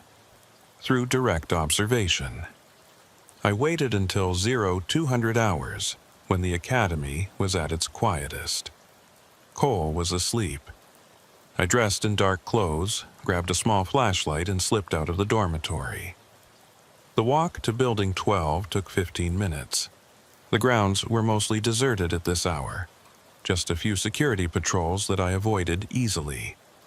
The building itself was locked after hours, but I'd noticed during my previous visits that one of the side entrances had a faulty latch. It took me less than a minute to get inside. Interview Suite Alpha was dark. I used my flashlight sparingly, just enough to navigate. Made my way to room 4. The door was locked, as expected, but the lock was standard issue, nothing sophisticated. I'd learned basic lockpicking during my time with Phoenix PD. It took me about 3 minutes to work the mechanism. The door opened. I stepped inside and closed it behind me. Used my flashlight to sweep the room. Table, 2 chairs. Recording equipment in the corners. Exactly like room 7, exactly like all the others. Except there was something on the table. A file folder. I approached it carefully, half expecting some kind of alarm to sound. Nothing happened. I opened the folder. Inside were photographs. Black and white surveillance photos, the kind taken from a distance with a telephoto lens. They showed trainees around the academy grounds. Some were candid shots. People walking to class, sitting in the dining hall, exercising. Others were more formal, identification photos, the kind taken during processing. I flipped through them, recognizing faces. Wyatt, Sullivan, Cole, others from our session, and me. Several photos of me, entering Building 12, walking across the courtyard, sitting in the library. Under the photos were documents, interview transcripts, not from our training exercises but from somewhere else. Different questions, different scenarios. The format was similar to what we'd been practicing, but the content was wrong. Personal questions, psychological evaluations, things that went beyond standard training. I photographed several pages with my phone, trying to work quickly, aware that I'd already been in here too long. Then I heard it, from somewhere above me. Footsteps. I froze, listening. The footsteps moved across the ceiling, from one end of the room to the other, stopped directly overhead. Then I heard something else, a scraping sound, metal on concrete. The same sound we'd been hearing during training sessions. It was coming from the floor above, not from room 4, but from whatever space existed directly above it. I left the folder on the table exactly as I'd found it, and moved to the door. Listened. The corridor outside was silent. I opened the door carefully and looked out. Empty. I locked the door behind me and made my way to the stairwell, climbed to the second floor. The layout here was different. Administrative offices instead of interview rooms. All the doors were labeled: records, equipment, storage. I found the room that should have been directly above room 4. The door was unmarked. I tried the handle. Locked. The footsteps started again. From inside that room, moving back and forth, and that scraping sound, louder now, unmuffled by floors and walls. I put my ear against the door, listened. Someone was in there, working on something, moving furniture, equipment. The activity had a methodical quality, repetitive and purposeful. I knocked, softly. The sounds stopped immediately. Silence. I knocked again. Waited. Nothing. I tried the door one more time, still locked. Whatever was happening in that room, whoever was in there, they weren't coming out. I left Building 12 the same way I'd entered. Made it back to my dormitory without encountering anyone. Cole was still asleep. I changed quietly and got into bed. But I didn't sleep. I lay there in the dark, thinking about what I'd found. The photographs, the transcripts, the room on the second floor where someone had been working in the middle of the night, and the fact that all of it connected somehow to room 4. The room that had been sealed in 996. The room that was supposedly out of commission due to equipment issues. The room that contained active files on current trainees. Something was happening at the academy. Something beyond the official training program. And whatever it was, it involved that room. The question was, what should I do about it? The answer came the next morning, during an unscheduled meeting with Instructor Garrett. He called me into his office at 0800 hours. I arrived to find him sitting behind his desk with my personnel file open in front of him. "Close the door," he said. I did. Sat in the chair he indicated. "We have a problem," he began. "Several instructors have expressed concern about your recent behavior. Obsessive interest in facility details, repeated questions about room 4, difficulty maintaining focus during training exercises. I've been asking legitimate questions about things that aren't relevant to your training, about things that have been adequately explained multiple times. The explanations don't match the evidence." He closed the file. "What evidence? Building noises, locked doors? These are normal features of any large facility. There are photographs in room 4, surveillance photos of trainees." His expression didn't change. "How would you know what's in room 4? The room has been secured for weeks." I realized my mistake immediately. I'd just admitted to breaking into a restricted space. Garrett leaned back in his chair. "I'm going to ask you a direct question, and I need you to answer honestly. Did you enter room 4 without authorization?" I could lie, deny everything, but he already knew. This was a test of a different kind. "Yes," I said. "When?" "Last night, 0200 hours. "And you saw photographs?" "Yes." "Did it occur to you that those photographs might be part of a training exercise? That we might be testing your observational skills, your judgment, your ability to respect boundaries? Is that what they were? I'm not going to validate your unauthorized entry by answering that question. What I'm going to do is give you a choice. You can accept that this is part of your training, stop asking questions, and focus on graduating. Or you can continue down this path and wash out, because that's where this leads. Not to answers, not to some grand revelation, just to a premature end to your FBI career." I sat there processing this. Everything he'd said made sense on the surface. The academy was known for psychological testing, for pushing trainees in unexpected ways. It was possible that the entire situation with room 4 was orchestrated. a test of discretion, judgment, respect for authority. But the way Garrett was watching me suggested something else. This wasn't a training exercise, this was a warning. "I'll focus on graduating," I said. "Good choice. You're dismissed." I left his office and went to class.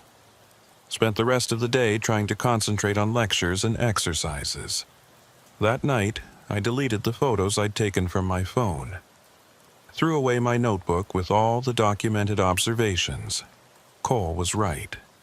I was risking everything over something I couldn't change and didn't fully understand.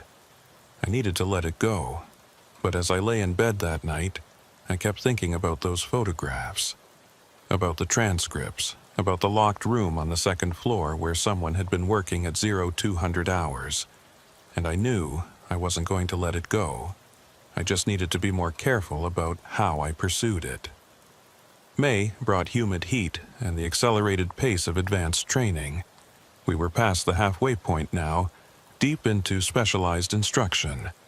Firearms proficiency testing, tactical driving courses, undercover operations simulations. The days blurred together in a haze of exhaustion and adrenaline. I stopped going to Building 12 outside of required sessions. Stopped asking questions about Room 4. Played the part of a trainee who had seen the error of his ways and refocused on the program.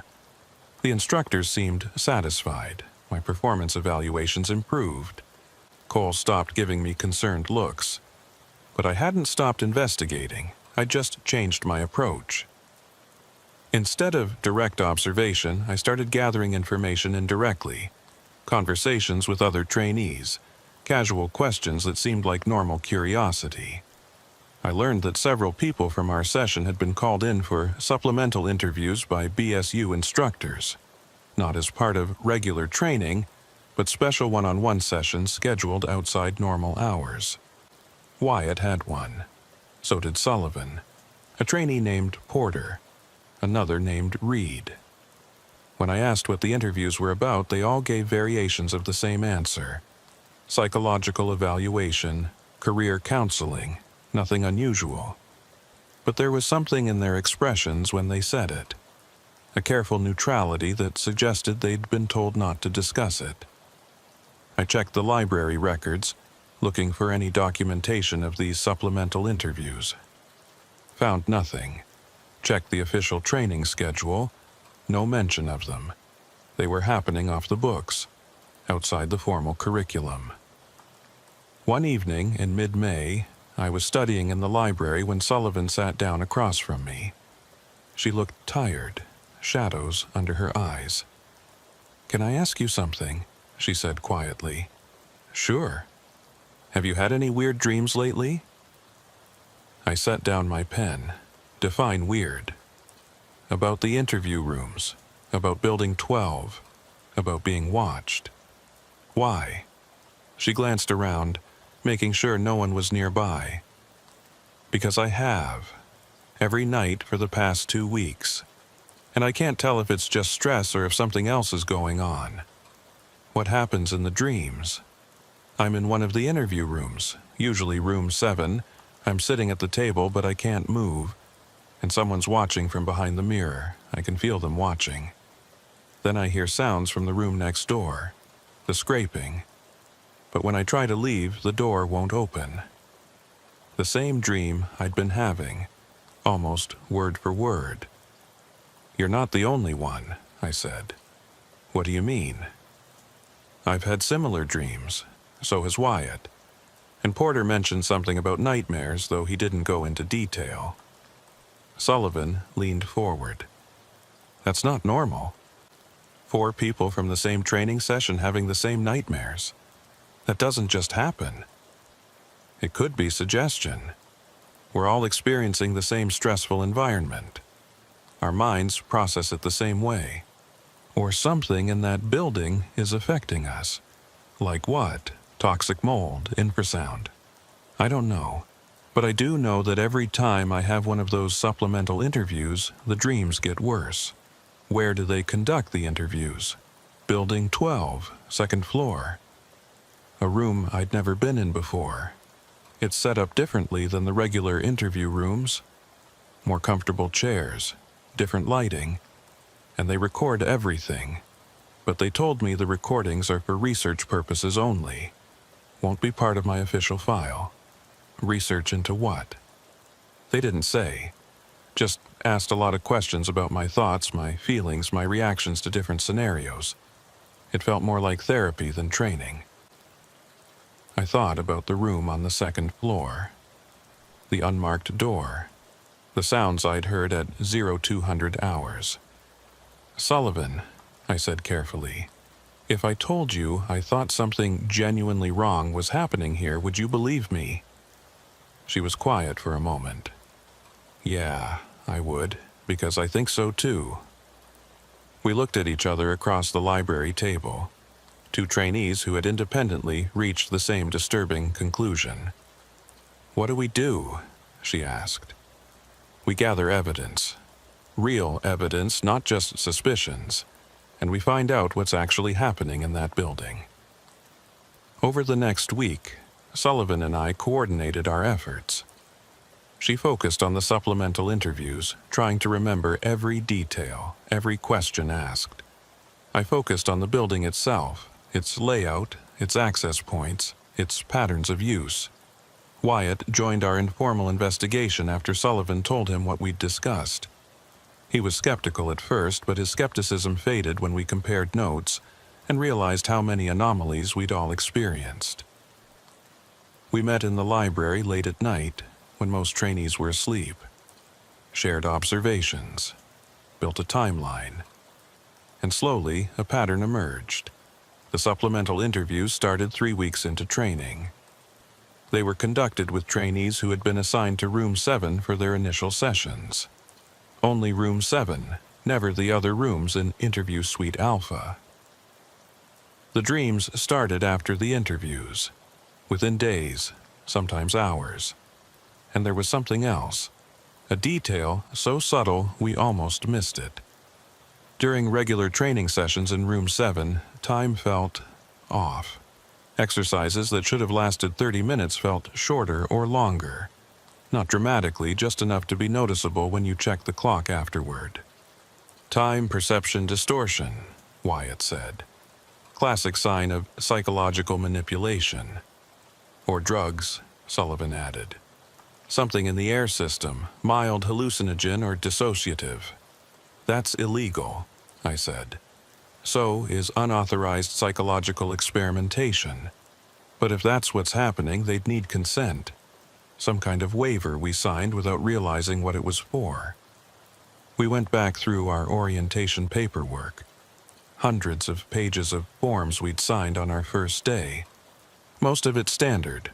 Background checks, security clearances, medical releases. But buried in the middle, we found it. A single paragraph in a document labeled Advanced Training Authorization. "I consent to participate in research studies conducted by the Behavioral Science Unit for the purpose of improving FBI training methodologies. I understand that some research activities may not be disclosed in advance, and that participation is voluntary, but may affect training outcomes." We'd all signed it. We'd all consented to being research subjects without fully understanding what that meant.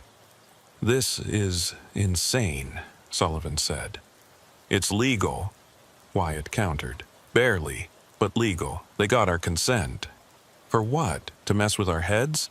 To give us nightmares? To do whatever they're doing in Room 4 on the second floor?" "We don't know what they're doing, not for certain." "Then we find out." I'd been dreading this moment, but I knew it was necessary.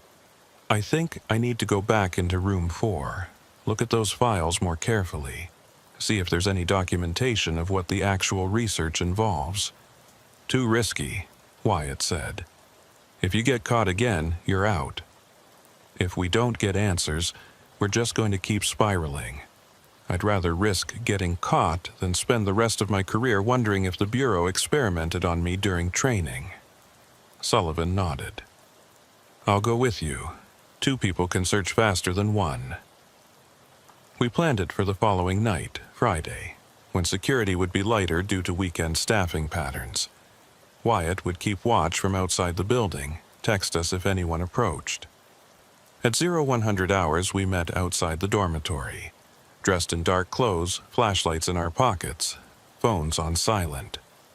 The walk to Building 12 was tense but uneventful. Wyatt took up position near the side entrance while Sullivan and I went inside. The corridor of Interview Suite Alpha was even more unsettling at night. Emergency lighting cast long shadows. The air felt stale, recycled too many times. I picked the lock on room 4 again. It went faster this time, muscle memory from my previous visit. Sullivan and I entered and closed the door behind us. The folder was still on the table. I opened it while Sullivan used her phone to photograph everything. More surveillance photos. More transcripts. But this time I looked more carefully at the documents underneath. They were research reports, dated throughout the current training session. Observational notes on trainee behavior, physiological responses, psychological assessments. The language was clinical, detached. Subject 14 shows increased stress markers during Room 7 sessions. Elevated heart rate, pupil dilation, perspiration. Responds well to ambient sound conditioning. Recommend continued exposure. Subject 22 demonstrates resistance to protocol. Multiple instances of unauthorized investigation. Consider additional intervention or removal from study. Subject 22. I checked the identification number against the photos. It was me. Sullivan was photographing the documents as quickly as she could. "This is incredible," she whispered. "They're literally documenting how they're manipulating us." I found another report, this one more recent, dated 3 days ago. Room 4. Protocol update. Ambient sound transmission successful in 78% of sessions. Subjects report auditory phenomena consistent with conditioning objectives. Time distortion effects noted in 64% of subjects. No adverse medical events. Recommend continuation through graduation. "They're doing it on purpose," I said. "The sounds, the time distortion, all of it." "But why?" Before I could answer, my phone buzzed. Text from Wyatt. "Someone coming. Get out now." We left everything as we'd found it and moved to the door. I looked through the window. The corridor was still empty, but I could hear footsteps approaching from somewhere in the building. We slipped out, locked the door behind us, and moved quickly toward the exit. But the footsteps were getting closer, coming from the direction we needed to go. Sullivan pointed to a maintenance closet. We ducked inside and pulled the door almost closed, leaving just enough gap to see out. Instructor Garrett appeared in the corridor. He was carrying a briefcase and walking with purpose. He stopped outside room 4, unlocked it, and went inside. Through the crack in the door, we watched him. He went straight to the folder on the table, opened it, flipped through the contents, checking if anything had been disturbed. He pulled out his phone and made a call.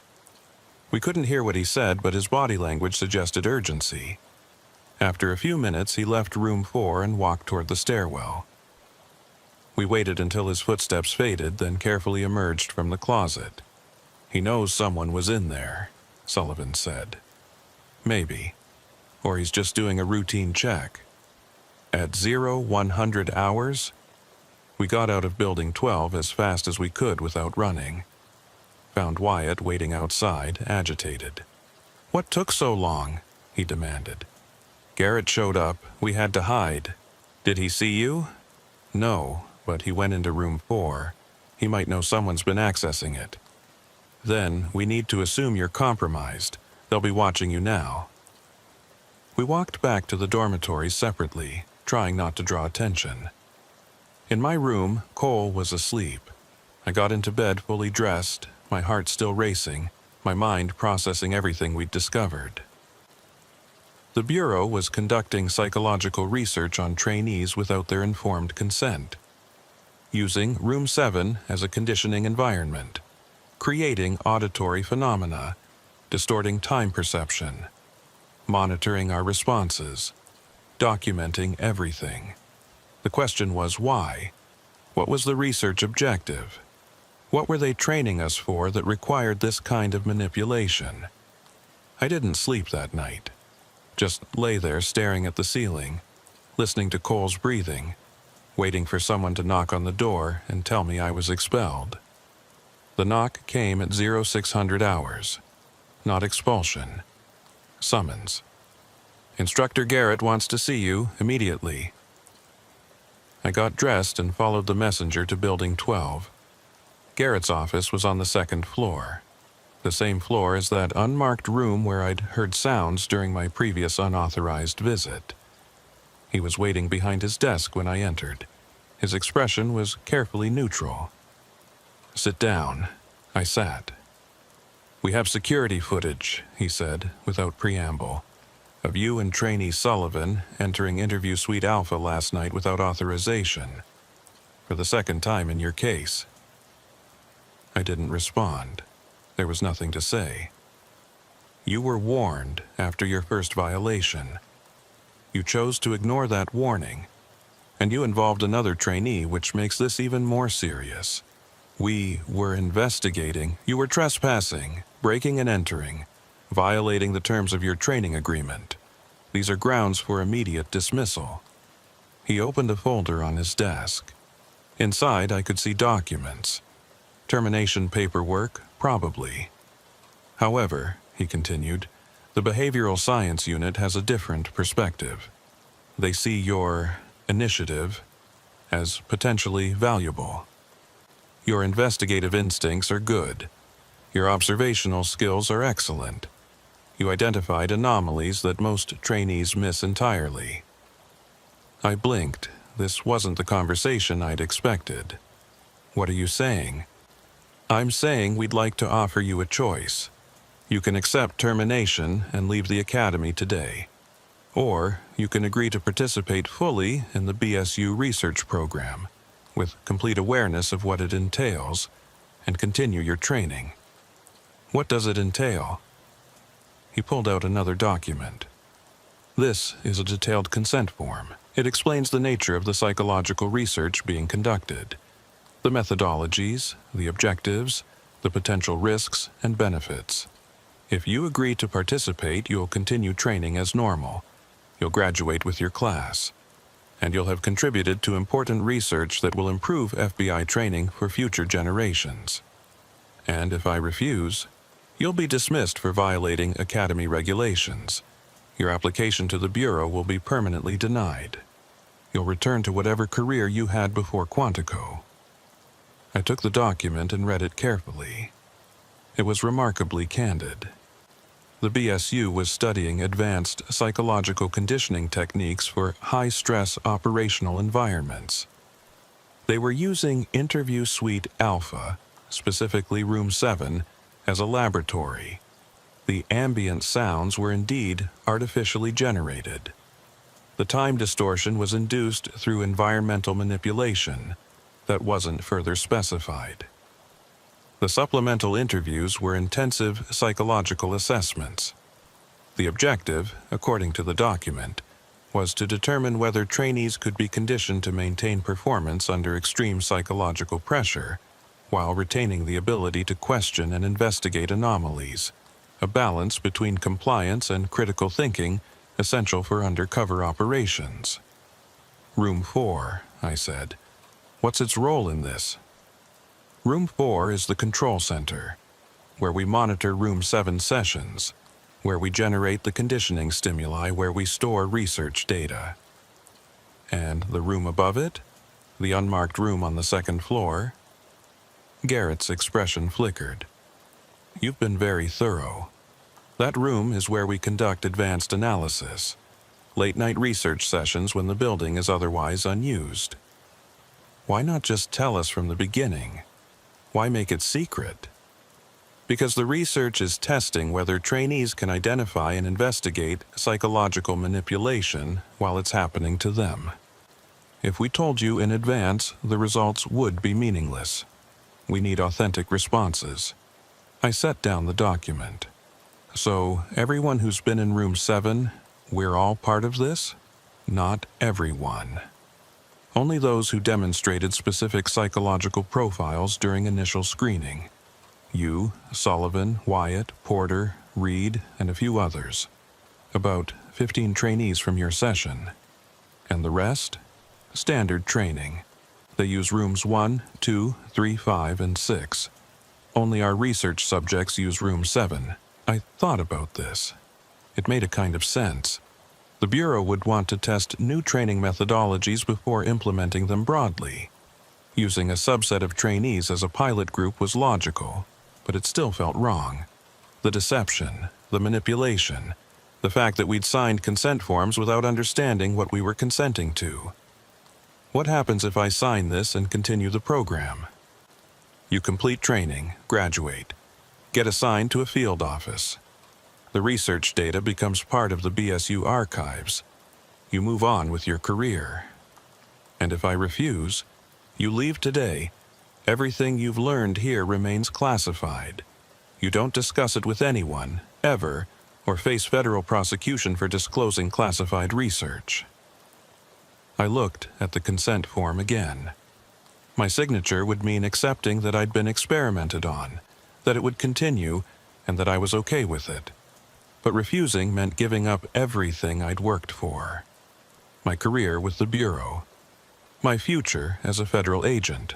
All of it gone because I couldn't accept being a research subject. Some choice. I need time to think about this, I said. You have until 1700 hours today. After that, we proceed with termination. I left his office and walked through the academy grounds in a daze. Sullivan and Wyatt were waiting at the library. I told them everything. They offered me the same choice, Sullivan said. I haven't decided yet. Me too, Wyatt added. It's manipulative as hell, but I also understand why they're doing it. Do you? I asked. Because I'm not sure I do. The Bureau sends agents into situations where they'll be deceived, manipulated, psychologically attacked. If we can't handle that during training, in a controlled environment, how will we handle it in the field? By having a choice, Sullivan said, by knowing what we're getting into, not by being tricked. But that's the point, Wyatt argued. You can't know what you're getting into. Real psychological warfare doesn't come with warnings. This is the closest they can get to realistic preparation. We argued about it for hours. The ethics, the legality, the necessity. None of us could agree on whether what the BSU was doing was justified or simply wrong. By 1600 hours, I still hadn't decided. I walked back to Building 12 to Garrett's office with the unsigned consent form in my hand. He looked up as I entered. Have you made a decision? I have questions first. Ask. The dreams, the nightmares about room 7, are those part of the conditioning? No. Those are unintended side effects. Some subjects process the experience through dreams. It's not harmful, just uncomfortable. What about long-term effects? Will this conditioning stay with me after graduation? Unknown. This is experimental research. We're still gathering data. So, I could be affected by this for the rest of my career, and you don't know how. That's true of any training. You don't know how it will shape you long-term. This is just more intensive. I set the form on his desk, unsigned. I can't do this, I said. I can't consent to something when you can't tell me what the long-term consequences are. It's not informed consent if you don't have the information. Garrett nodded slowly. I understand. I'll begin processing your termination. Wait. I picked up the form again. If I sign this, do I have to continue in the research program, or can I just complete training normally? You continue in the program. That's the condition. Then I'm out. I left his office for the last time. went back to my dormitory and started packing. Cole came in while I was folding clothes into my duffel bag. "What's going on?" he asked. "I'm leaving, washing out." "Why? What happened?" I couldn't tell him, not without violating the classification restrictions Garrett had mentioned. So I just said, "It wasn't the right fit. I'm going back to Phoenix." He looked genuinely sad. "That's too bad. You were doing well." "Not well enough, apparently." I finished packing and walked to the administrative building to process my departure. Signed more forms, turned in my equipment, received a final briefing on my obligations regarding classified information. By 2000 hours, I was in a rental car, driving away from Quantico. In my rearview mirror, the academy lights faded into the Virginia woods. I felt relief and regret, and a nagging question that wouldn't leave me alone. Had I made the right choice? I returned to Phoenix and tried to resume my old life. Got my detective job back with the police department. Moved into a small apartment near downtown. Fell back into familiar routines. But nothing felt the same. The dreams continued. Every few nights I'd find myself back in room 7, sitting at that metal table, hearing sounds from the room next door. Sometimes the door would open and Garrett would walk in. Sometimes it was Sullivan or Wyatt. Sometimes I was alone. Always, I felt like I was being watched. After 6 months, I couldn't take it anymore. I started looking for answers, called Sullivan, who had signed the consent form and graduated. She was assigned to the Detroit field office. "How are you doing?" I asked. "Fine," she said. Her voice sounded strained. "Really?" Long pause. "No, not fine. The dreams haven't stopped, and sometimes during regular interviews, I hear things. Sounds that aren't there. My supervisor thinks I'm having auditory hallucinations. They sent me to a psychologist." "What did the psychologist say?" "That it's PTSD from academy training, which is probably true. But they don't know about the BSU research. I can't tell them." "Classification. Does it affect your work?" "Sometimes. I can manage it, mostly." We talked for another 20 minutes. She told me about Wyatt, who had also graduated but was struggling with similar issues. About Porter, who'd had a breakdown during his first field assignment and was on medical leave. About Reed, who'd washed out during week 18 for reasons no one would specify. The research program had consequences. The BSU knew it. They were documenting it. And they were continuing anyway because the data was valuable. I called Garrett, left a message at the academy. He called back 2 days later. "I wondered when I'd hear from you," he said. "I need to know something. The trainees who participated in the research and graduated, are they okay?" Define okay. "Are they experiencing long-term psychological effects?" "Some are. We're monitoring them, providing support when needed." "Support like what? Therapy? Medication?" "Both, in some cases. But overall, they're performing well in their assignments. The conditioning is working as intended." "And the side effects? The dreams, the auditory phenomena?" "Those are acceptable costs given the benefits. These agents are more resilient, more capable of operating under psychological pressure. They're exactly what the Bureau needs." "Did you know this would happen? When you designed the program?" "We anticipated some effects. Not the specific manifestations, but the general principle. You can't condition someone without changing them." I was quiet for a moment, processing this. "If I'd signed the consent form, would you have told me this?" "Eventually, after graduation. We provide full debriefing to research participants once they've completed the program. So they find out what was done to them after it's too late to back out. That's one way to look at it." I hung up, sat in my apartment staring at nothing, trying to decide what to do with this information. I couldn't go public. The research was classified. Any disclosure would result in federal prosecution. But I couldn't just ignore it either. People I'd trained with were suffering because of this program. I started documenting everything I remembered, wrote it down in detail, the observations, the sounds, the dreams, the research reports I'd seen in room 4, the choice Garrett had given me.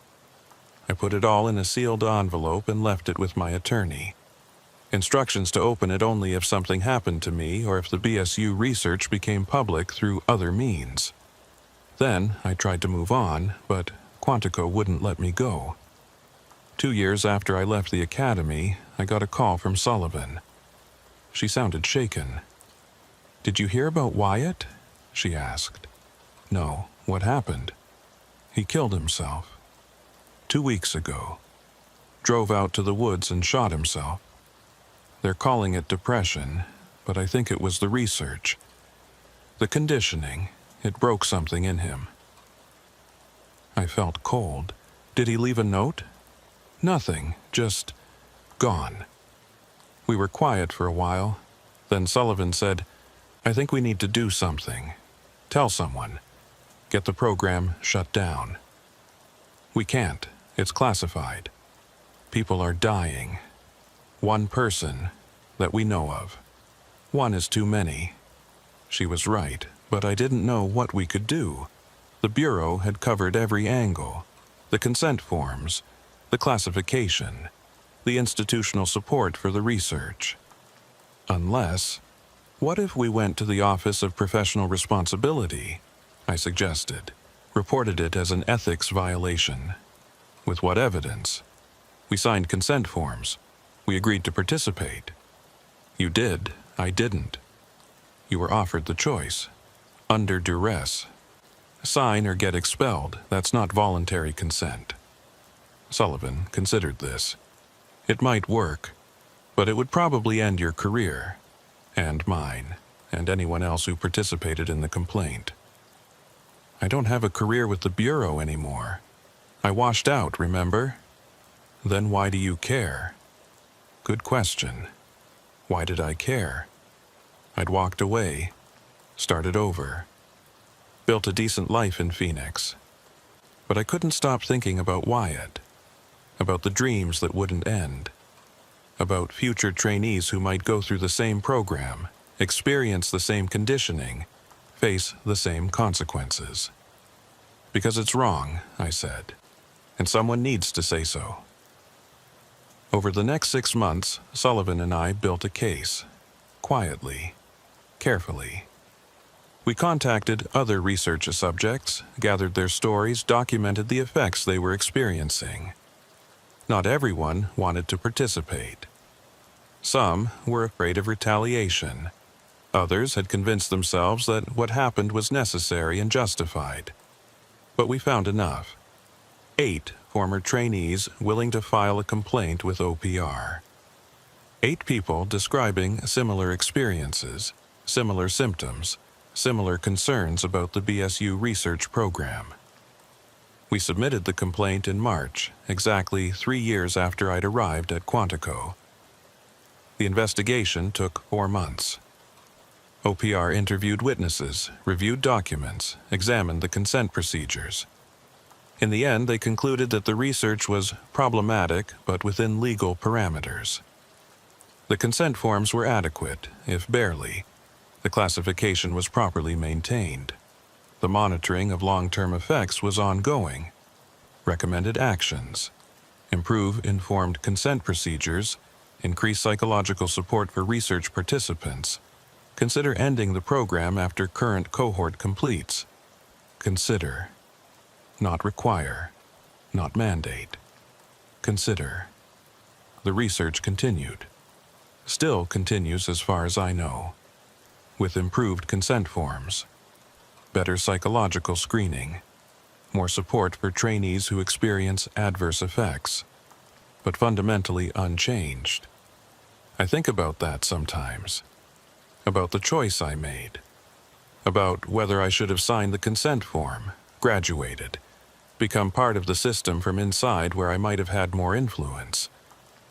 But I also think about Wyatt, about the dreams that still wake me up sometimes, even though I only spent 11 weeks at Quantico, about the sound of scraping from a room that shouldn't have been occupied, about room 4, the room that wasn't there according to official records, the room that was sealed in '96 and never reopened according to maintenance logs, the room that I entered twice and saw research documents that proved the whole program was real.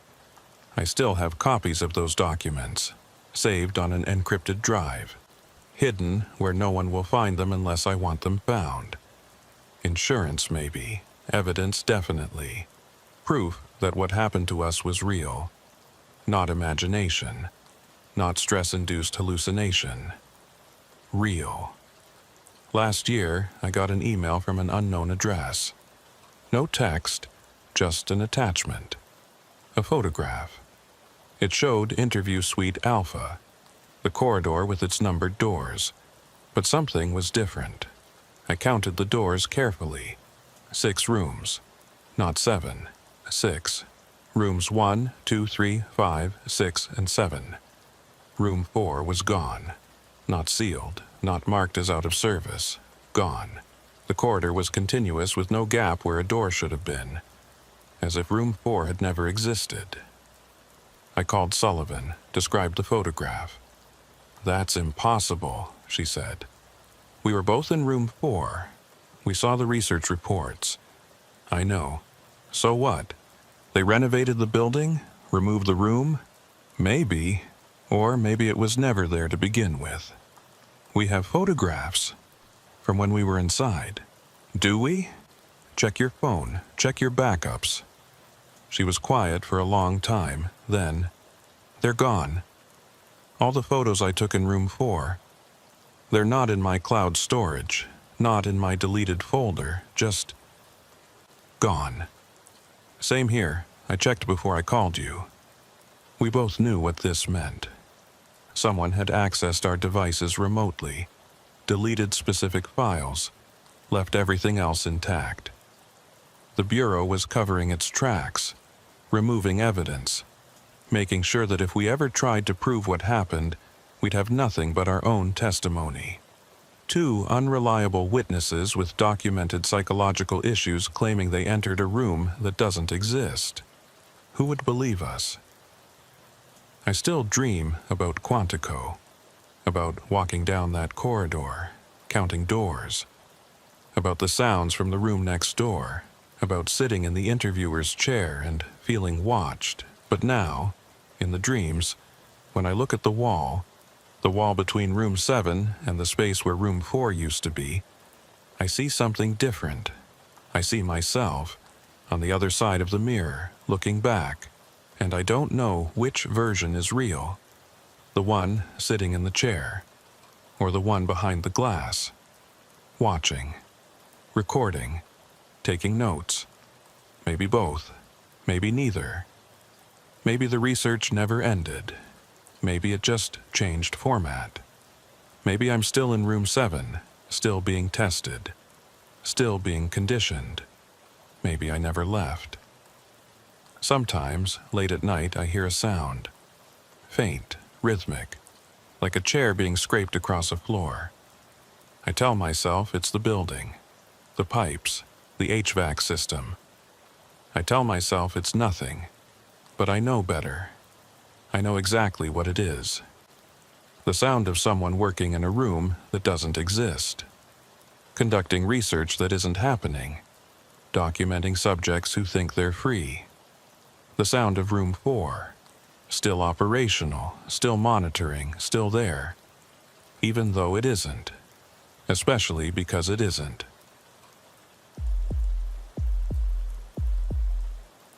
The briefing happened on a Wednesday afternoon in late October. We'd been at Quantico for 14 weeks. All 43 trainees from our session assembled in an unfamiliar lecture hall at the far edge of the academy complex. The instructor who entered wasn't one of our regulars. He introduced himself as Coordinator Mason. Mid-40s, buzz cut going gray, extensive field experience evident in his bearing. "What I'm about to describe is classified training," he began. "You will not discuss it with anyone outside official academy channels. Understood?" We nodded.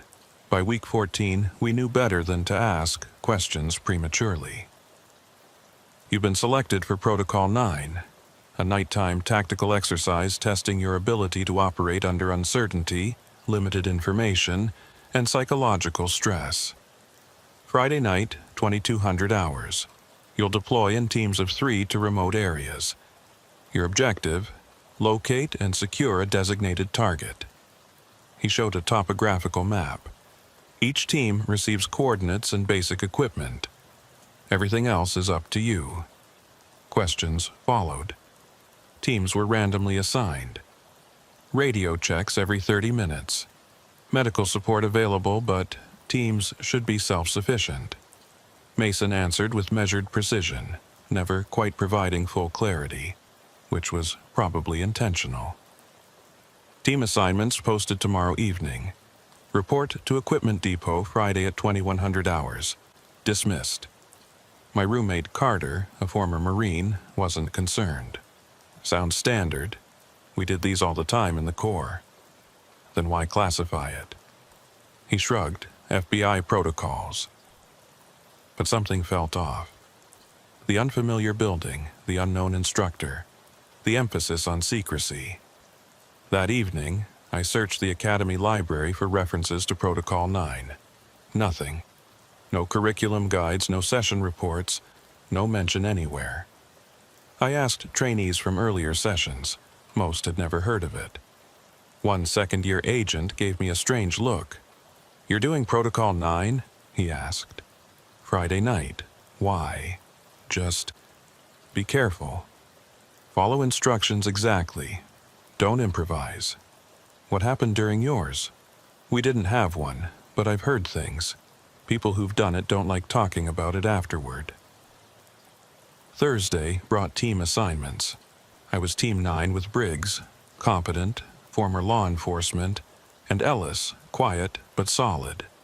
We met that evening to discuss strategy. Ellis noticed something odd. "Why 13 teams? 43 trainees means uneven numbers. Everything at the academy is precise. There's a reason for 13. We couldn't figure it out. Friday arrived cold and tense. At the equipment depot, we received standard gear: flashlights, GPS, radio, water, first aid.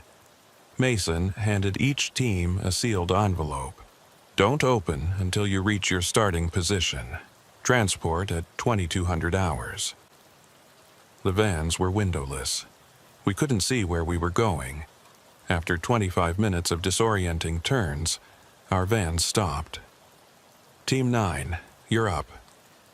We stepped into complete darkness. The van disappeared immediately, taillights fading into trees. Ellis opened the envelope. Inside, coordinates for Point Echo, an abandoned observation post.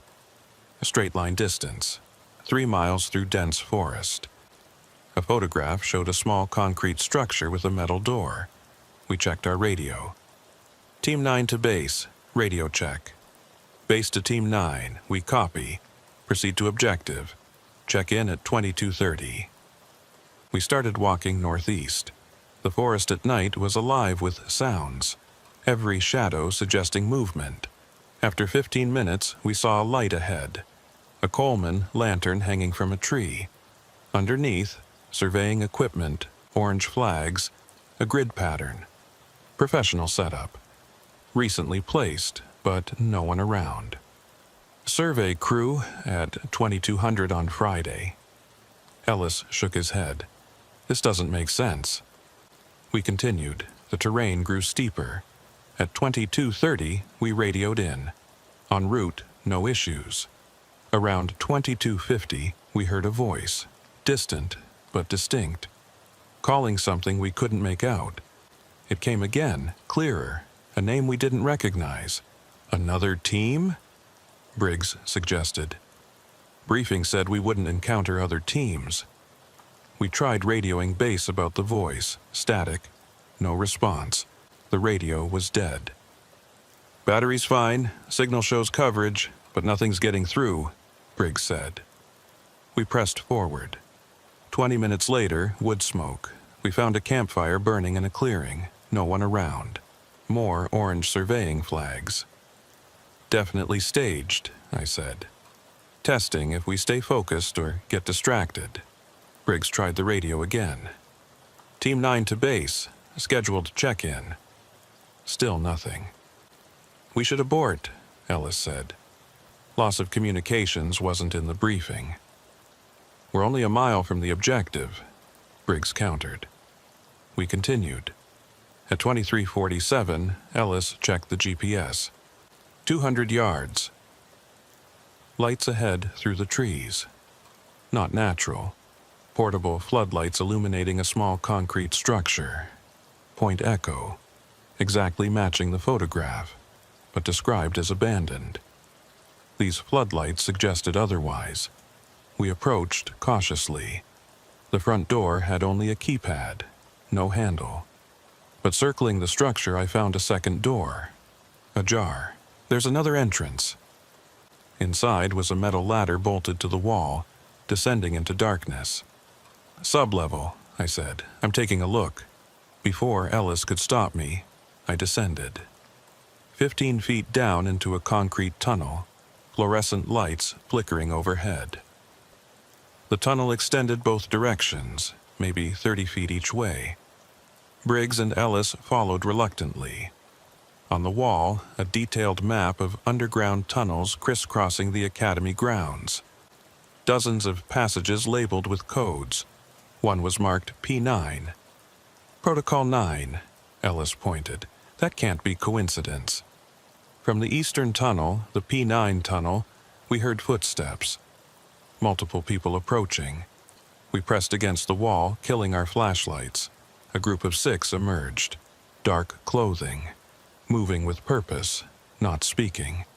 They walked right through where we were standing. Not around us. Through us. I felt nothing, no contact.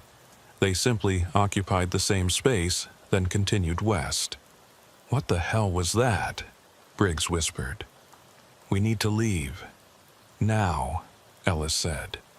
We scrambled up the ladder. Briggs tried the radio. Suddenly, it worked. "Team 9 to base. We've reached objective. Requesting immediate extraction. Base to Team 9. We copy. Remain at current position. 20 minutes." The extraction van arrived on schedule. Silent ride back. At the depot, we returned gear and went to debriefing. Coordinator Mason was waiting. "Report your findings." Briggs described the structure, the anomalies, floodlights, second door, tunnel, the 6 people who walked through us. "Interesting," Mason made notes. "The tunnel can create unusual optical effects. Under stress and fatigue, the mind interprets these as something more concrete." "It wasn't optical effects," I insisted. "I'm offering a possible explanation. You completed your objective successfully, returned to your dormitory, full session debrief Monday." We left. Ellis kept muttering, "That wasn't optical effects." I couldn't sleep that night. Those people had looked real, purposeful, and they'd walked through us like we didn't exist, as if we were the ones who weren't really there. The weekend passed strangely. Most Protocol 9 participants were quiet, subdued. Whatever we'd experienced had affected everyone. Saturday afternoon, I found Ellis in the library surrounded by books about the Academy's history. This land was military research facilities during World War II and the Cold War, he said, including psychological warfare research. Testing soldiers under stress, deception, confusion. They built underground facilities for controlled scenarios. He showed me a declassified 1967 report describing environmental manipulation and perceptual conditioning experiments. They created scenarios where nothing was quite right. Time moved differently. People appeared who shouldn't be there, testing who could function despite perceptual disruption. You think Protocol 9 is connected? I think they're still running those experiments. On us, Monday's debrief confirmed our suspicions and explained nothing. Mason addressed all 43 trainees. The anomalies were intentional, part of the exercise design, testing your reactions to unexpected stimuli while maintaining focus. The Bureau operates in complex environments where plans change and equipment fails. Protocol 9 simulates that reality. When asked about the people we saw, Mason said, "Role players and Academy personnel conducting unrelated activities. Your minds created narratives to explain ambiguous stimuli." Ellis stood.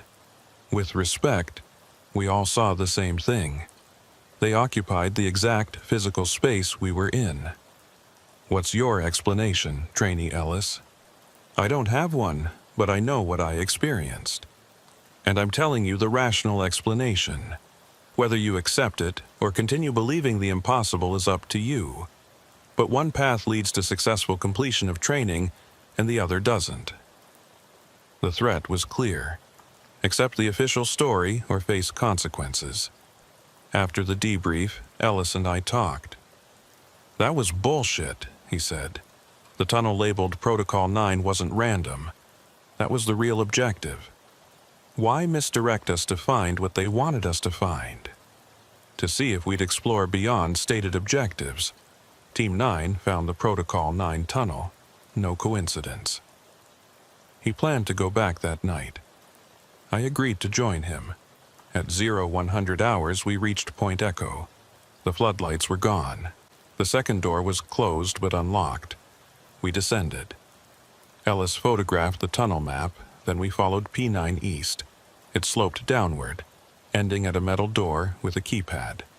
Ellis tried obvious codes. Finally, 0909. The lock clicked. Inside, a room with computer workstations and a conference table.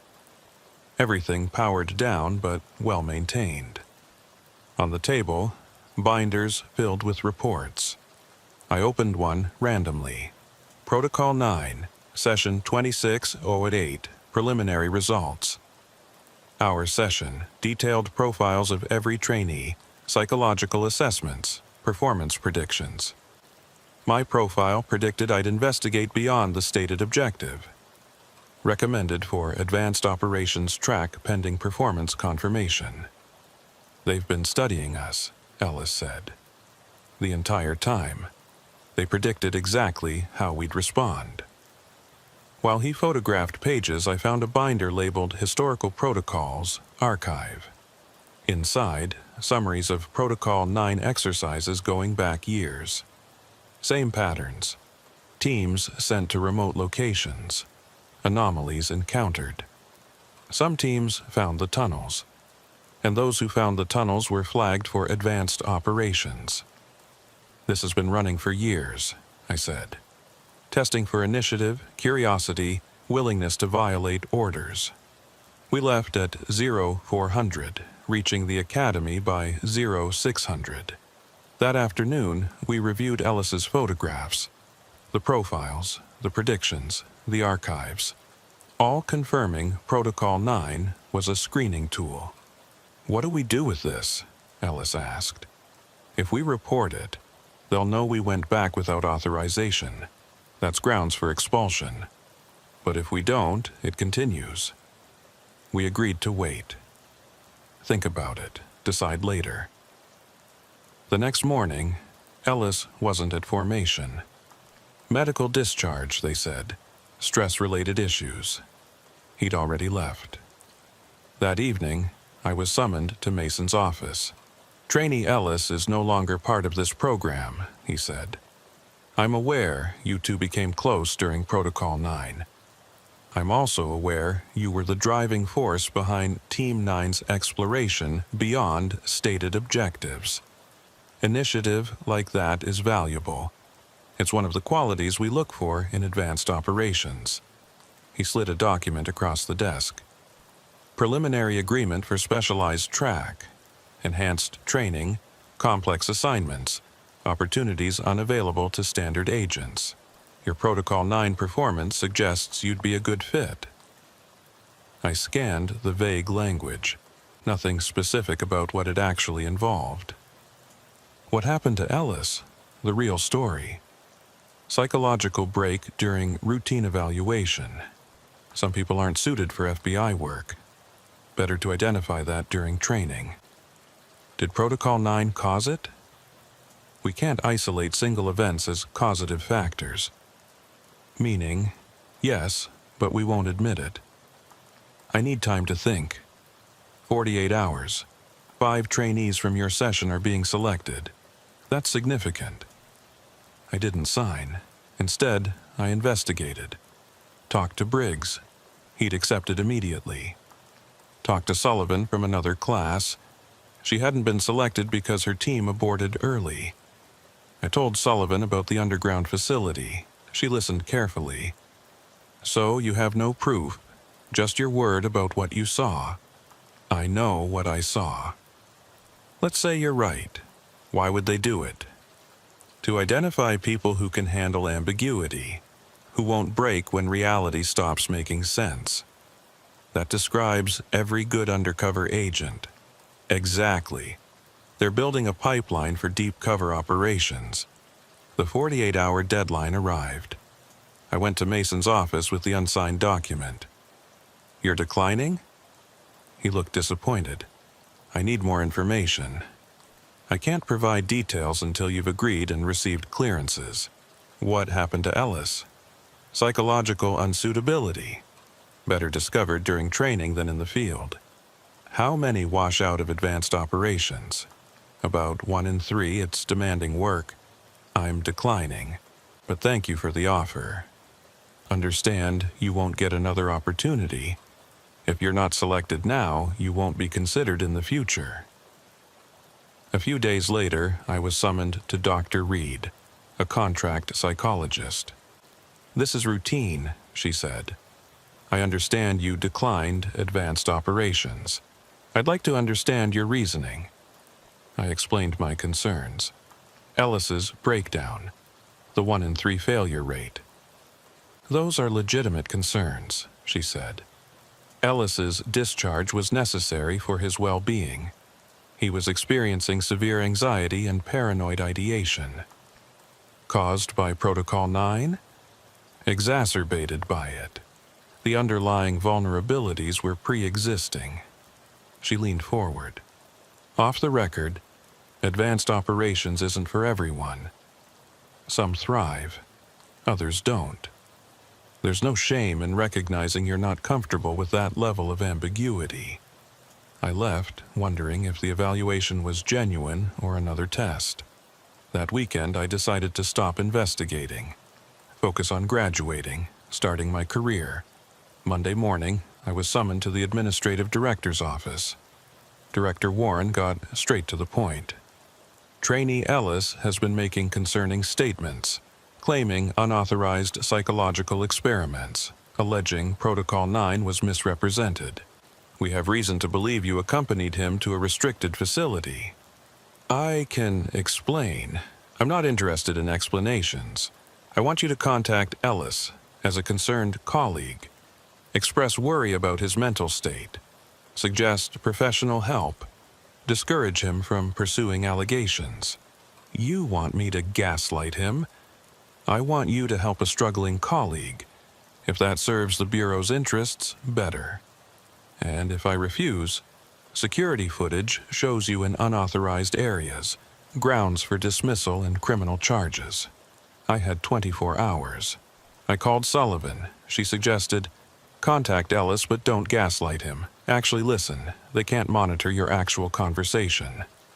I texted Ellis. He responded immediately, suggesting we meet in person at a coffee shop in his hometown. Saturday morning, I drove 3 hours. Ellis looked terrible.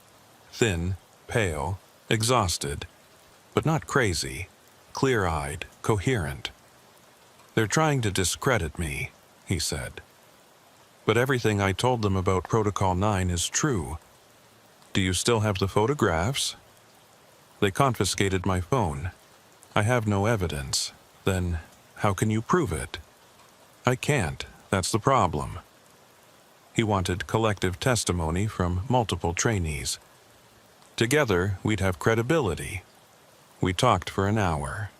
Ellis described his discharge process, the psychiatric evaluation, the implicit threats.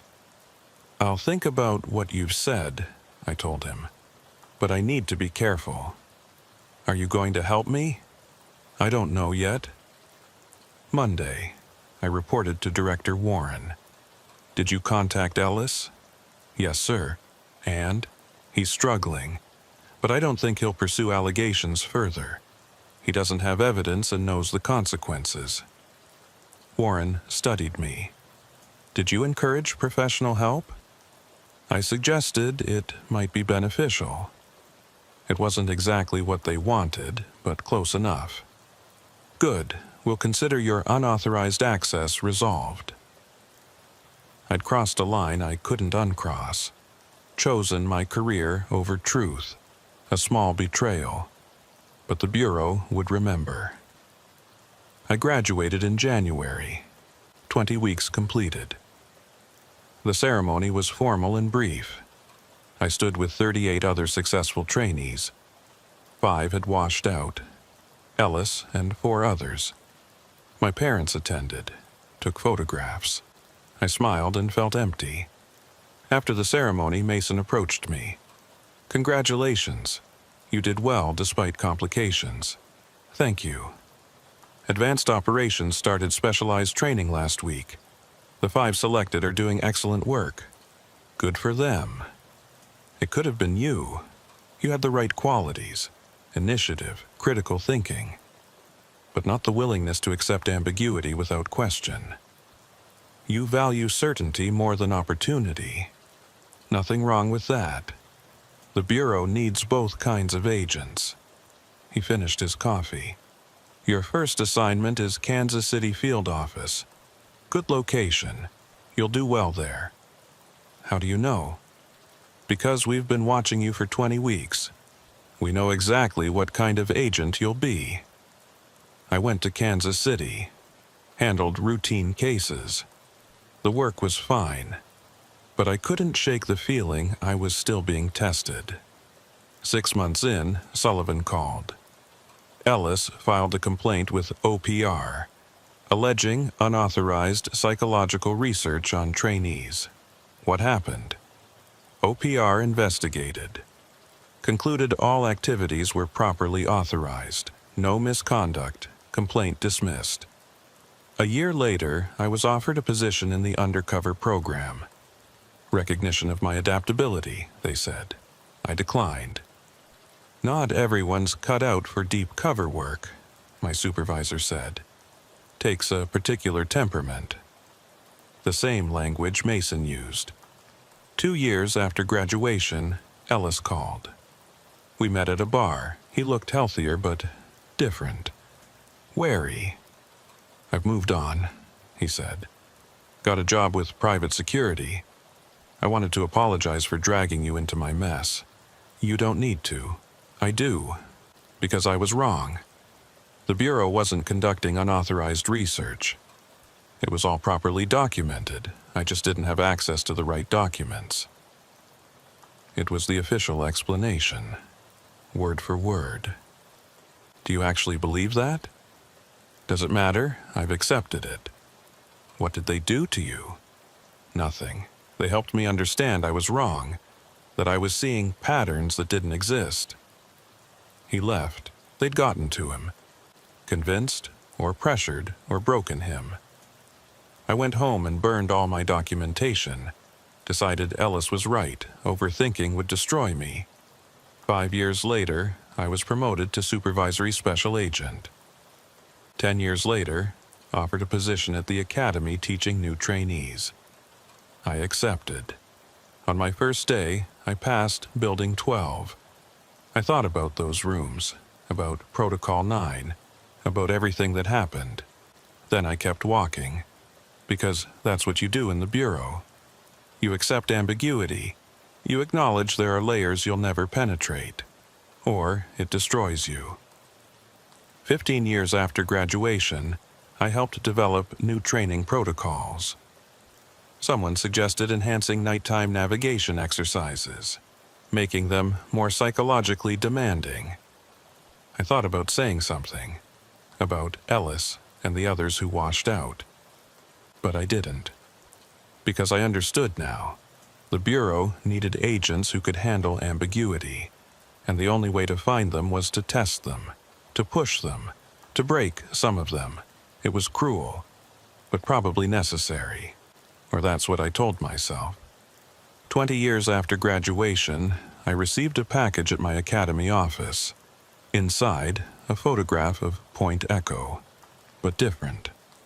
A person stood in front, looking at the camera, too far to see their face clearly. On the back, a date, the coming Friday. I should have destroyed it, reported it. Instead, I drove to Point Echo that Friday night. The structure looked abandoned, overgrown. The door was unlocked. Inside, the ladder led down to the tunnel. I climbed down. The tunnel was still there, flickering lights, the map on the wall. I followed P9 to the metal door, entered 0909. It opened. Inside, 6 people sat around the conference table, including Mason, 20 years older. "Welcome back," he said. "We wondered how long it would take. This is a setup, a test, like Protocol 9, like your entire career. You've passed every phase." I sat. Mason explained. 20 years ago, you demonstrated qualities we were looking for. We identified 5 trainees from your session. We've been watching all of you for 20 years, guiding assignments, testing responses. Why? The Bureau needs agents for truly difficult operations, where nothing is certain, where trust is impossible. We can't just assign people, we test them over time. One of the others was Briggs. Advanced operations, the real unit, not the training program. You've been watching me for 20 years just to recruit me? To determine suitability, Mason corrected. You've demonstrated it repeatedly. What if I refuse? You return to your academy position. Nothing changes except you'll never know what you turned down. And if I accept, you'll learn what advanced operations actually does. Programs that don't officially exist. Cases never prosecuted. Environments where normal rules don't apply. I thought about Ellis, about his discharge and complaint and capitulation, whether he'd been offered this and refused. I need time to think. 48 hours. This offer won't be repeated. This is the culmination of a 20-year evaluation. I drove back in darkness, mind spinning, everything orchestrated, not controlled, but guided. It should have felt like violation. Instead, it felt like validation. 48 hours later, I returned. Mason was waiting alone. Well, I'd weighed everything, tried to find a reason to refuse, but I couldn't. I needed to know what this was for, what Protocol 9 had really prepared us for. "I'm in," I said. Mason smiled. "Welcome to Advanced Operations." He pulled out documents, the same research files Ellis and I had found 20 years ago. Profiles, predictions, historical records. "These are incomplete," he said. "They show one layer. There are others, deeper ones. Now you'll learn all of them." He began explaining. With each revelation, I understood more about the Bureau's invisible architecture. The mechanisms selecting and developing agents for operations the public would never know existed. It was bigger than I'd imagined, more complex, more necessary, and more disturbing. By dawn, we climbed out, stood in front of Point Echo as the sun rose. "Welcome to the real FBI," Mason said. "Everything until now was preparation. Now the actual work begins." He walked to a vehicle, paused. "One more thing. Protocol 9 starts tonight for the current session. 43 new trainees, 13 teams. You'll be observing, taking notes, identifying the ones with the right qualities, just like we did with you. You want me to run the same program that was run on me? That's how it works. Each generation develops the next. Running for 50 years. You're just the latest link. He drove away.